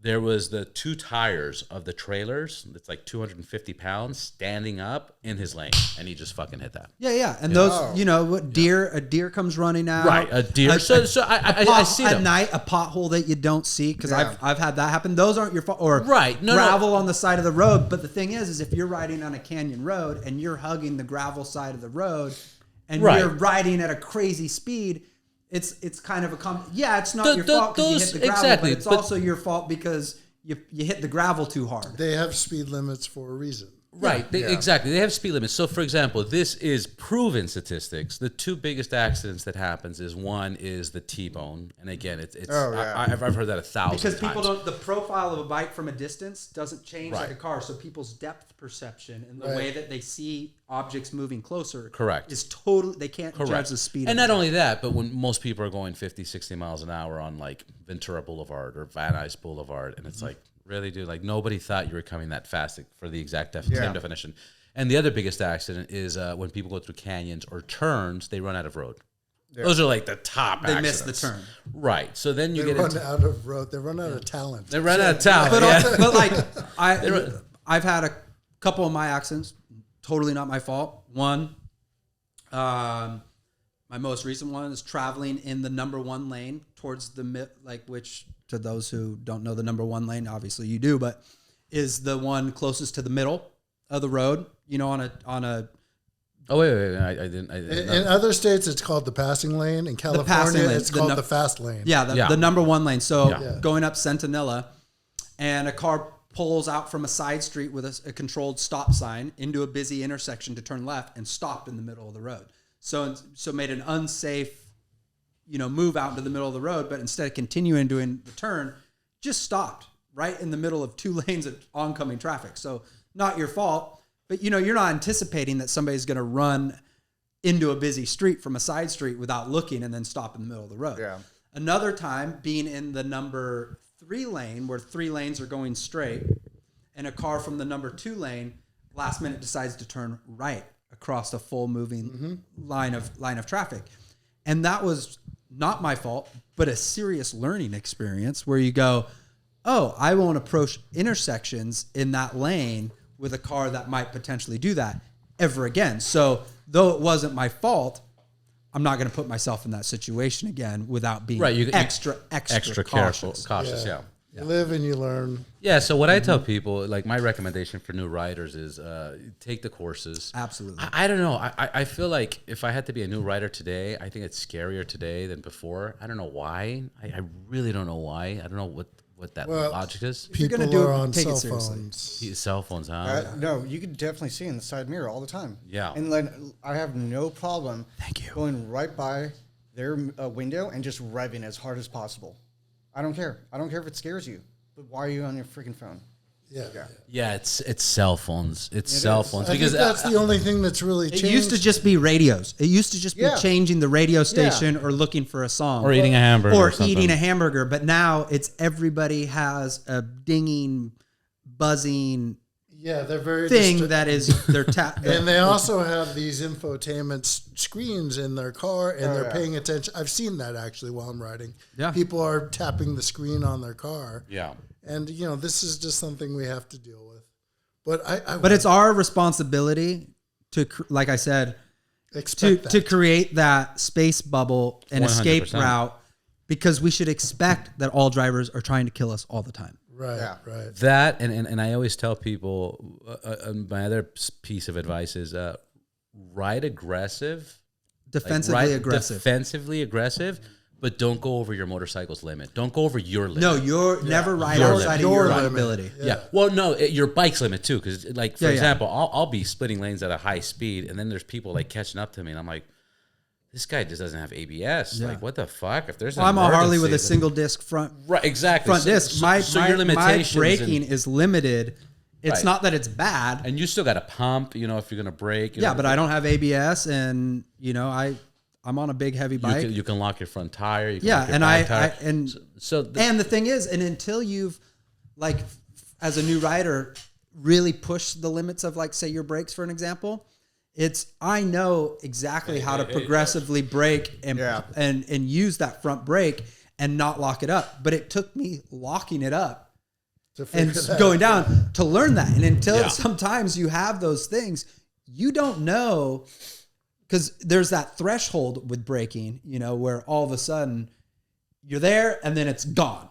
right. It's like a thing. And a new rider doesn't know that. Oh, they'll- and they'll- there's they'll a million shit there's their a pants. million lessons like that right. that as Experience. a seasoned rider gets. Yeah, And it takes almost killing yourself a bunch of times Oh, yeah. and surviving to learn those lessons. And so you really worry about other riders unless they're really, I've been riding for 20 years. I still weekly watch multiple videos on how to be a better performance rider. I'm still training to be That's a better very rider. impressive, It's, bro. It's not that I've been riding for 20 years. I don't need to learn. No, I still need to know, understand, and ingrain myself in the mechanics and the physics of how all bikes work, how my bike works, and all those things. And I don't suggest riding a motorcycle to anybody that isn't willing to do that. One thing I did learn, and I do appreciate from, used to be the host of DGR, Sam Bendel.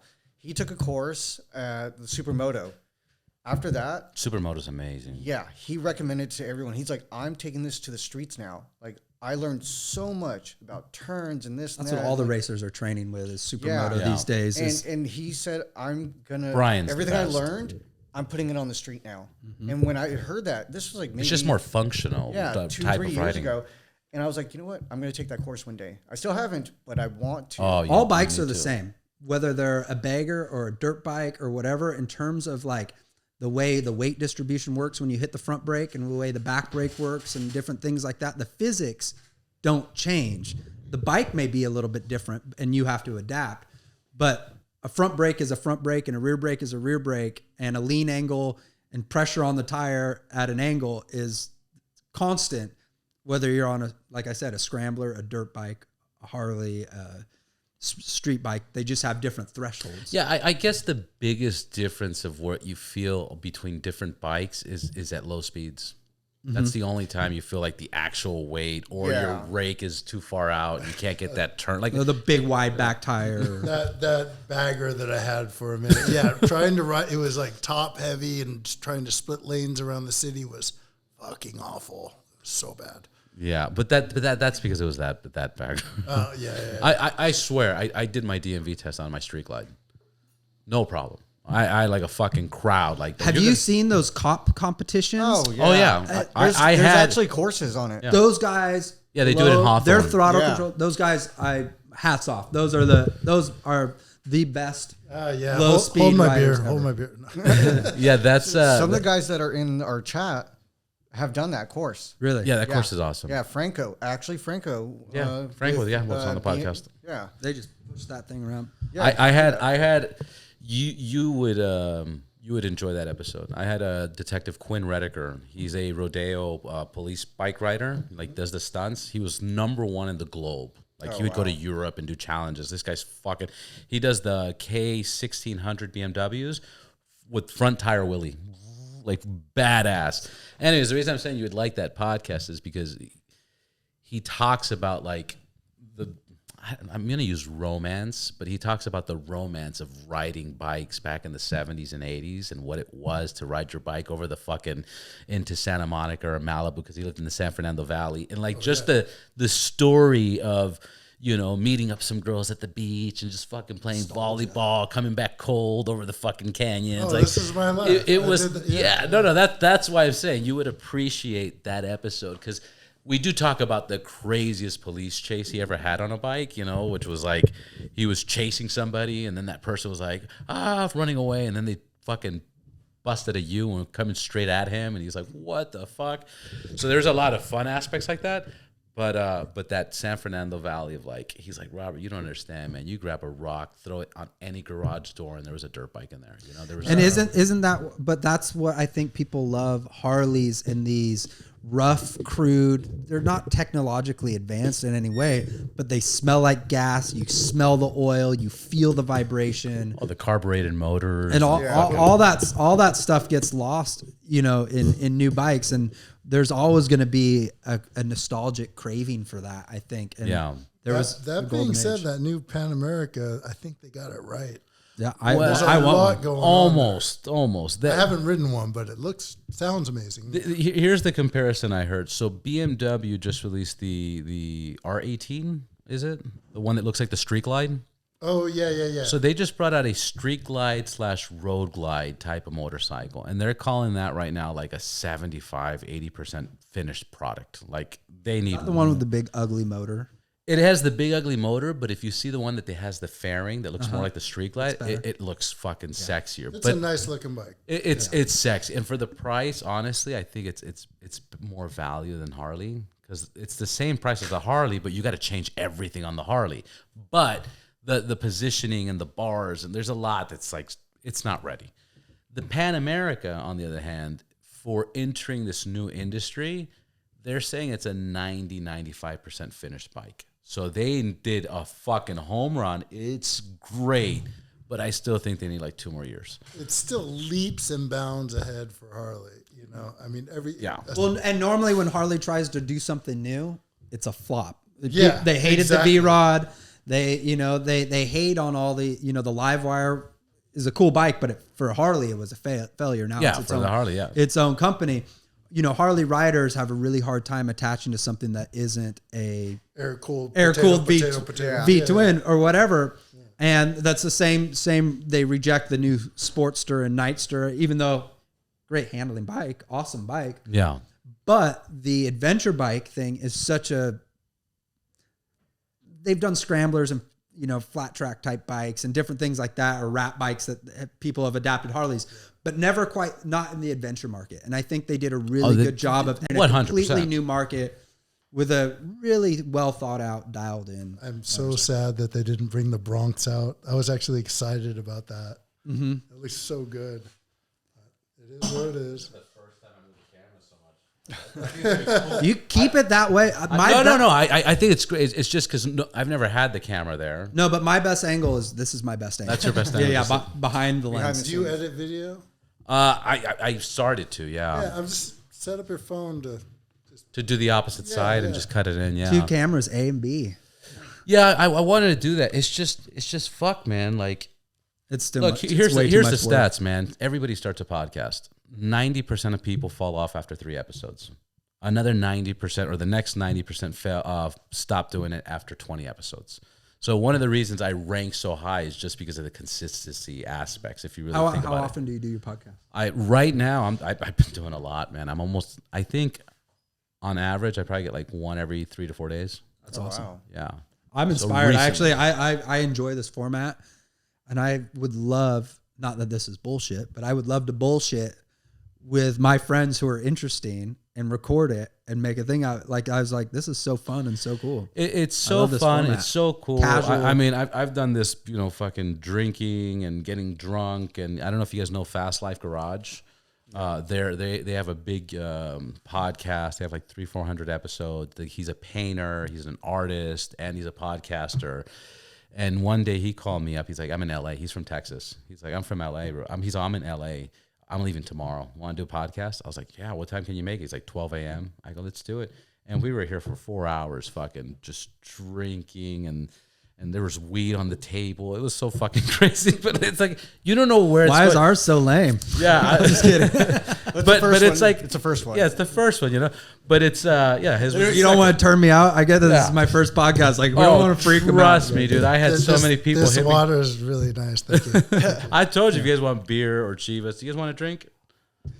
You know what? I'll take one. Why not? Take a beer? Yeah. Those beers? No, just Alkaline beers. I'm a tequila only guy. I got a long ride to Orange County after this. Yeah, you do. Actually, I'm sober. You're good? I used to be tequila. I'm whiskey. However, my new. Oh, thank you, but no, thank you. Fuck. That's the Rock's. Now you're playing with my emotions. Let me see. I am addicted to my new favorite drink is at a good bar is a whiskey sour with egg white. Oh yeah. I used to make those all the time. Especially on like I've noticed like going to bike shed and it's hot and being hot like after being on the motorcycle. Mm-hmm. Those things go down so well. Yeah, it's smooth. Man. One thing I miss is beer. That's for sure. I've never drank a beer in my life. I had a buddy of mine, Bulletproof Welder. He made this for me. Oh, Right, yeah. cool. You know Bulletproof Welder? Guy does. He has like one of the baddest diners in the world right now. Right. Yeah, I've seen his stuff. May I take a look at that? Yeah. I like cool. Got it. It's like a weapon. Which one? Yeah. So you break your own hand with it. You crack all the Yeah, the whole all the inside. bones from the inside. That's Thank cool you. though. That's a good little thought. Oh, that's awesome. I love little personalized, cool little things. Stay with you. Yeah. So, what do you guys think? What are we missing? We're talking bikes. Okay. You, Josh, to you real quick. So you know the spots to eat. So may I ask? Top 5 burgers. I was gonna say Go. top 5 burgers. Well, I can go for a few of them. One that I've been craving lately is actually Moo's Craft Barbecue. Has an excellent burger that's made out of, I believe they're brisket trimmings. It's a smoked burger. It's amazing.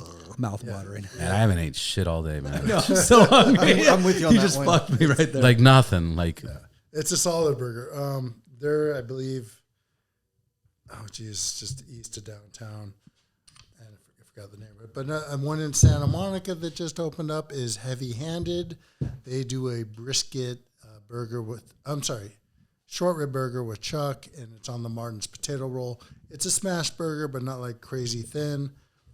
They've got their own like house sauce, which is kind of like a Thousand Island with a kick. And they do their fries are cooked in beef tallow. So that's Heavy Handed is an amazing burger. Where is that place? Heavy Handed is in Santa Monica on Main Street. what about It's in the in the valley? hood. In the valley, gosh, I don't eat out here too much. But It's funny. I have to actually refer back to my Instagram feed to find places. And in Pasadena, there's I believe it's Hap's Burgers. He pops up in the evenings at a brewery, I think, in Pasadena. And he does a really good smash burger, too. Have you been to the burger place off of it's old timer spot, Oxnard, near all the shops? I think it's called like Bob's or something. The old timer guy that will not let you Bob's Burgers. Yeah. he won't let you substitute anything. But Grumpy old guy. Yeah, that's a grumpy great old guy. classic burger. It's a great spot. You cannot substitute anything, but the burgers are amazing. Yeah, it's solid. There's another one that I'm in love with in Pasadena called Pie and Burger.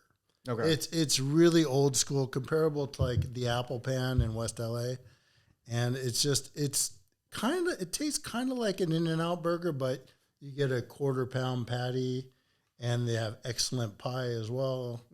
Really good stuff. Great old school place. Like hasn't changed since they opened, except for the prices, of course. Another good classic burger spot that I just thought of is because I haven't thought about all these things, but you know, all these places are new, and Smash Burgers is this new thing. But Pache, old school Hollywood restaurant on in the middle of Laurel Canyon, where the country market is and stuff.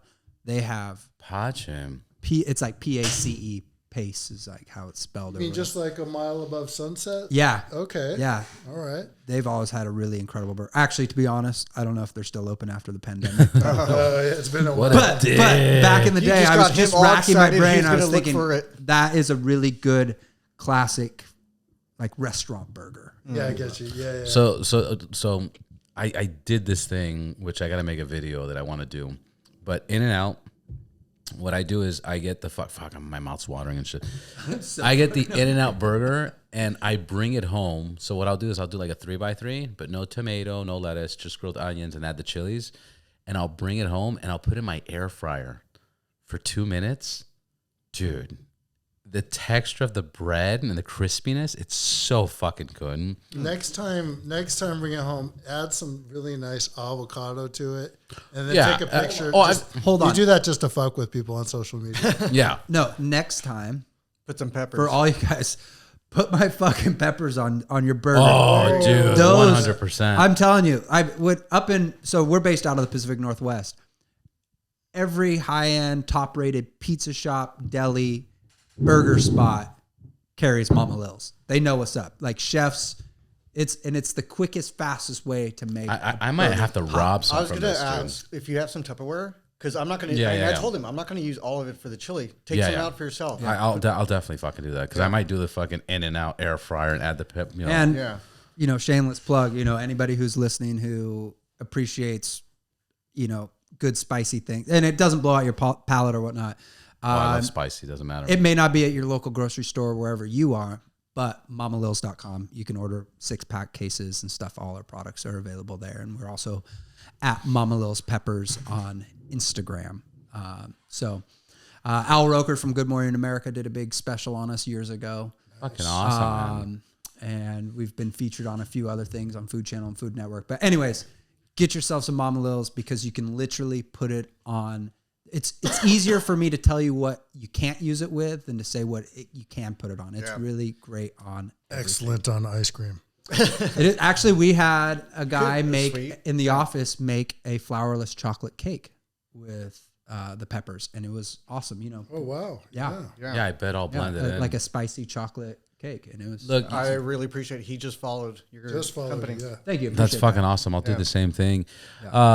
And that's actually a new thing that I did. I just launched my website, rideboundless.net. That's where Eric went on and booked to be on the podcast. So that's where I you know, it's kind of like, you know, it sends out the emails and everything's automated.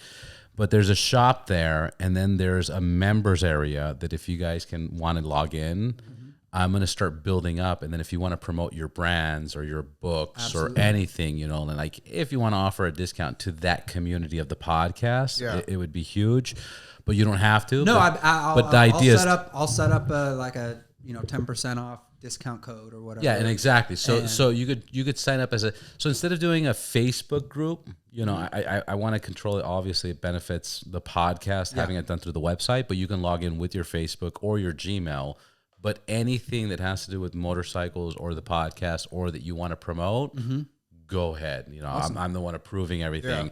And I want to build this little community of like fucking helping, you know, businesses out, helping share ideas, helping social media, whatever the case is. That's a great thing. And I think that's like we talked about, is the sense of community in the motorcycle world. Is we're all kind of these like solo creatures, because, you know, we all have this thing where we like to ride by ourselves and this and that, but we also do have this special community that we share with each other. That's super cool. I'm laughing because what makes it awesome is we can meet up for a weekend, like, hey guys, let's go fucking ride, right?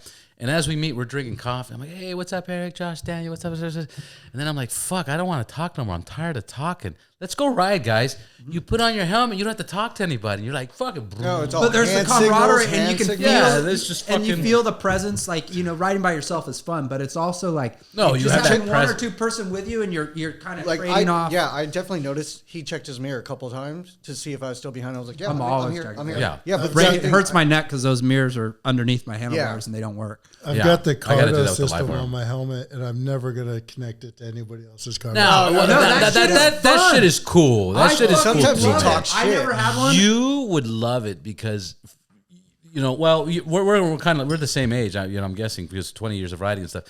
Like that fucking thing, I feel like a fucking stormtrooper, and I'm reading into people's brains and stuff. I'm like, Josh, watch out behind you, bro, or you got something on your tire, or Dude, like, you know, that would work. Like, Yeah, I like get you know, it. there's watch out, there's a Prius, you know, like I just got one this last year. I actually own a Prius. oh, you know, that's the third time that's that happened. guy. Yeah. That's the third time it's happened to me. Like We went in and- this month, And it's actually true. The minute I got the Prius, I became a horrible driver. yeah, I believe it. I believe it, man. My my good buddy, we went and did the Indian motorcycle demo days down in Orange County 2 weeks ago, right? 2 weeks ago. Yeah.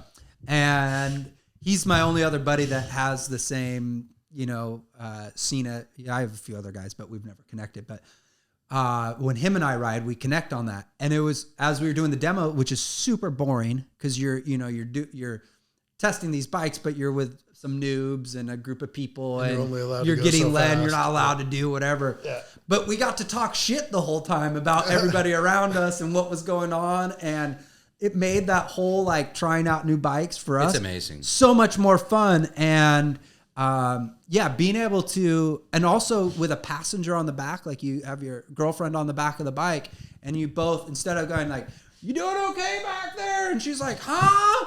Like, and you're like, thumbs up. It's like all of a sudden you're listening Well, to music she's- together at the same time, and then when you talk, it cuts it out. It really is an experience that I'm like, all of a sudden I'm getting to It's listen to fucking my gangster, music, man. but when I need to talk to my friends, say, hey, we're pulling off here, we're turning here. Because think about how many times you're on a group ride with just a couple people and somebody gets stuck at a light or somebody misses the turn. You have to go around. What are we going to do? And then you're like, fuck, I got to get off and text them and call them and this and that. Yeah, That and there's you're no just service. You're Yeah, just where like, to hey, go? we're pulled up right up the street. Come and meet us. It is. I love that shit. Tell me you got to test drive that FTR. I did. I tried, but it was like six rides out, and I would have had to wait like 3 hours. So I did the Challenger. When did you try it? That bike. 2 weeks ago. 2 weeks ago? But I want to ride the FTR. So I got very lucky with Tina.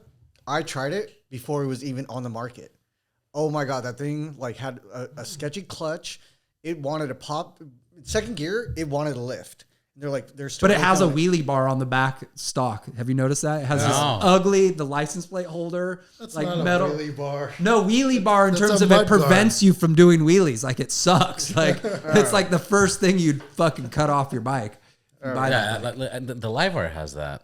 Yeah, it's I fucking hate that. thing. stupid. Is that what it was? Is that what that? It's an anti-wheelie bar is what I should have. That's called it. Well, retarded. the Livewire in Malibu. I can't say retarded. I do appreciate that. Like they're getting designers to like redo the bike because they did a launch I think about a month ago with a designer. Like he redid the bike and it looks gorgeous. The FTR? No, I'm talking about the Livewire. Oh, the live wire. Okay. No. Oh, and you guys just made me think about. I just watched a video the other day. There's a new, Suron. They make electric motor, they do like like more the like mountain off-road, bikes. They're yeah. kind of like, well, they have a new one that's like a full size dirt bike. That's basically like a equivalent to like a 250. That is fast as hell. Oh, yeah. I see and people rips ripping and it around. looks Yeah. fucking awesome. I Those just are hope- like $6-7 grand, right?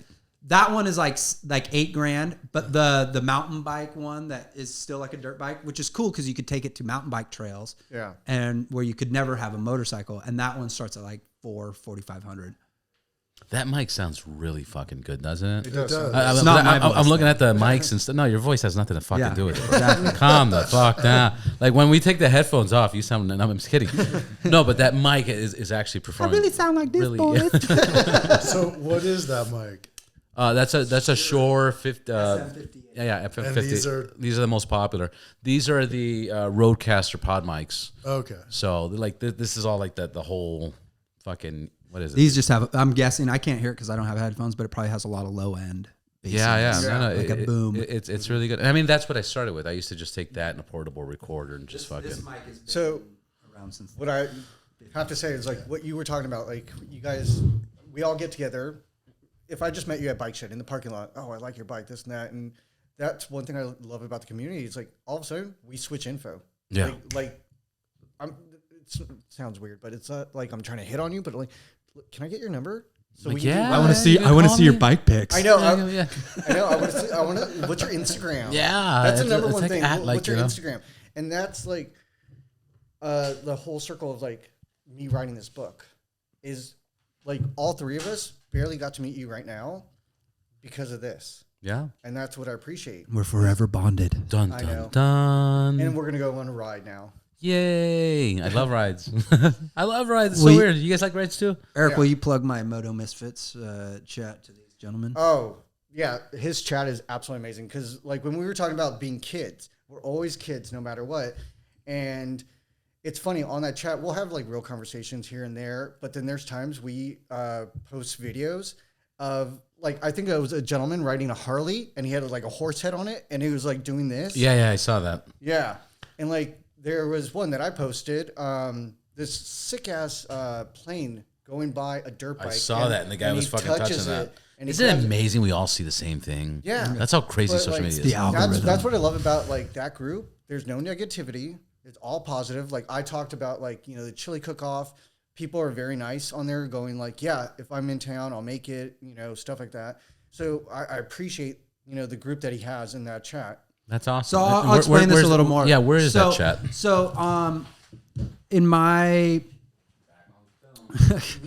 I'm a daily rider, and I'm always like I like riding by myself, but I'm always looking for people to ride with. But I have a lot of friends who have bikes, but aren't necessarily riders. They don't ride all the time, and so I wanted to create a small community amongst people I knew and bring them into one place.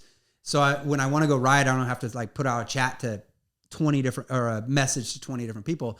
So I started this group called Moto Misfits, and it really is a group of misfits in that they're Ducati riders, Harley riders, Triumph riders. I mean, everything in between, guys and girls. And it's this really, I try to keep the memes to a minimum, but they are part of it or whatever. But really, it's just a way for people to say, hey, I'm going to go hit the canyons today, or who's riding this weekend. Is it a group chat? It's just a group chat. Oh, okay. But it's turned into this like But, forum. is it on WhatsApp or Instagram. It's No, just it's on Instagram. like Got once it. you follow me, and then I just have started adding people. I think we're around like 50 people at this Yeah. point. When I first met But you, it's we were all at, like, local 40. LA riders, and like here's a great thing about it is, you know, occasionally, you know, unfortunately riders go down. But we have guys in the chat, you know, a couple guys like my buddy Luke, anytime somebody goes down, he sends them ramen, you know, while they're laid up at home to, you know, make them feel better. Certain people, you know, their brake switch goes out or some sort of bike issue. And so we got can a get to the story of like bunch of there people was that are all helping each the other. gentleman out. that had an issue with his oil. There, Oh, who the Triumph. who needed oil and Needed oil, and you then know, he started- it and was all of a almost sudden late at everybody night. jumps in and gives We're them like- resources on because where if- and how he can get his bike home and this and Yeah, that. if And it's AutoZone just- isn't Yeah, open, that's go to badass. Ralph's, go to like, you know, 7-Eleven. It's cheap shit. It sucks. But if you're just trying to get home, just do it real quick. 100%. And yeah. sometimes it's just a resource, you know, for you can. I'm sure you could Google that stuff or whatever. But there's so many people on it that are willing to help and being a part Well, of this community. it's not only that. It's just sometimes you get into a fucking situation, your brain just farts, and you're just like, or somebody's near you. oh my God, I need gas. I don't know where to get gas. And it's like, and then after the situation, like, I could have walked my bike 2 blocks away, whatever the case. And we go on really cool group Google rides. it, but you don't think about it. So those group chats are really fucking important. And we actually get together and have these random groups of people who, you know, like we were talking about, you know, come from all walks of life. And we get these hodgepodges of riders that go out and we ride around the city or up in the canyons or wherever we go. And it's growing, and it's been a really awesome experience that really just started out as a few people. And I'm happy to add you guys and stuff, but it's for people who go, you know, oh, I want to go for a ride this weekend, but I don't know where I want to ride, who's riding or this and that. It's just, you're instantly tapped into a really positive, fun group of people. There's no bullshit, no hating, no guys trying to, you know. Do you have to have a Dinah to be in the group? You do. I need people to eat with because I'm always going to eat. And it's like, are you kidding me? That'd be perfect. All you have to do is get buy so me a much burger, content. and I'll be your burger buddy. I got you, buddy. Oh, he got me tacos once, and it's for your content, right? It's an expense. It's a write-off. No, I I'm get kidding. a lot of food. But no, I'm always like, what I said to you was more true about me than when I said all writers need a destination. For me, my destination usually is sunset, you know, somewhere with a view, somewhere to just calm my mind. Do you have a sunset group?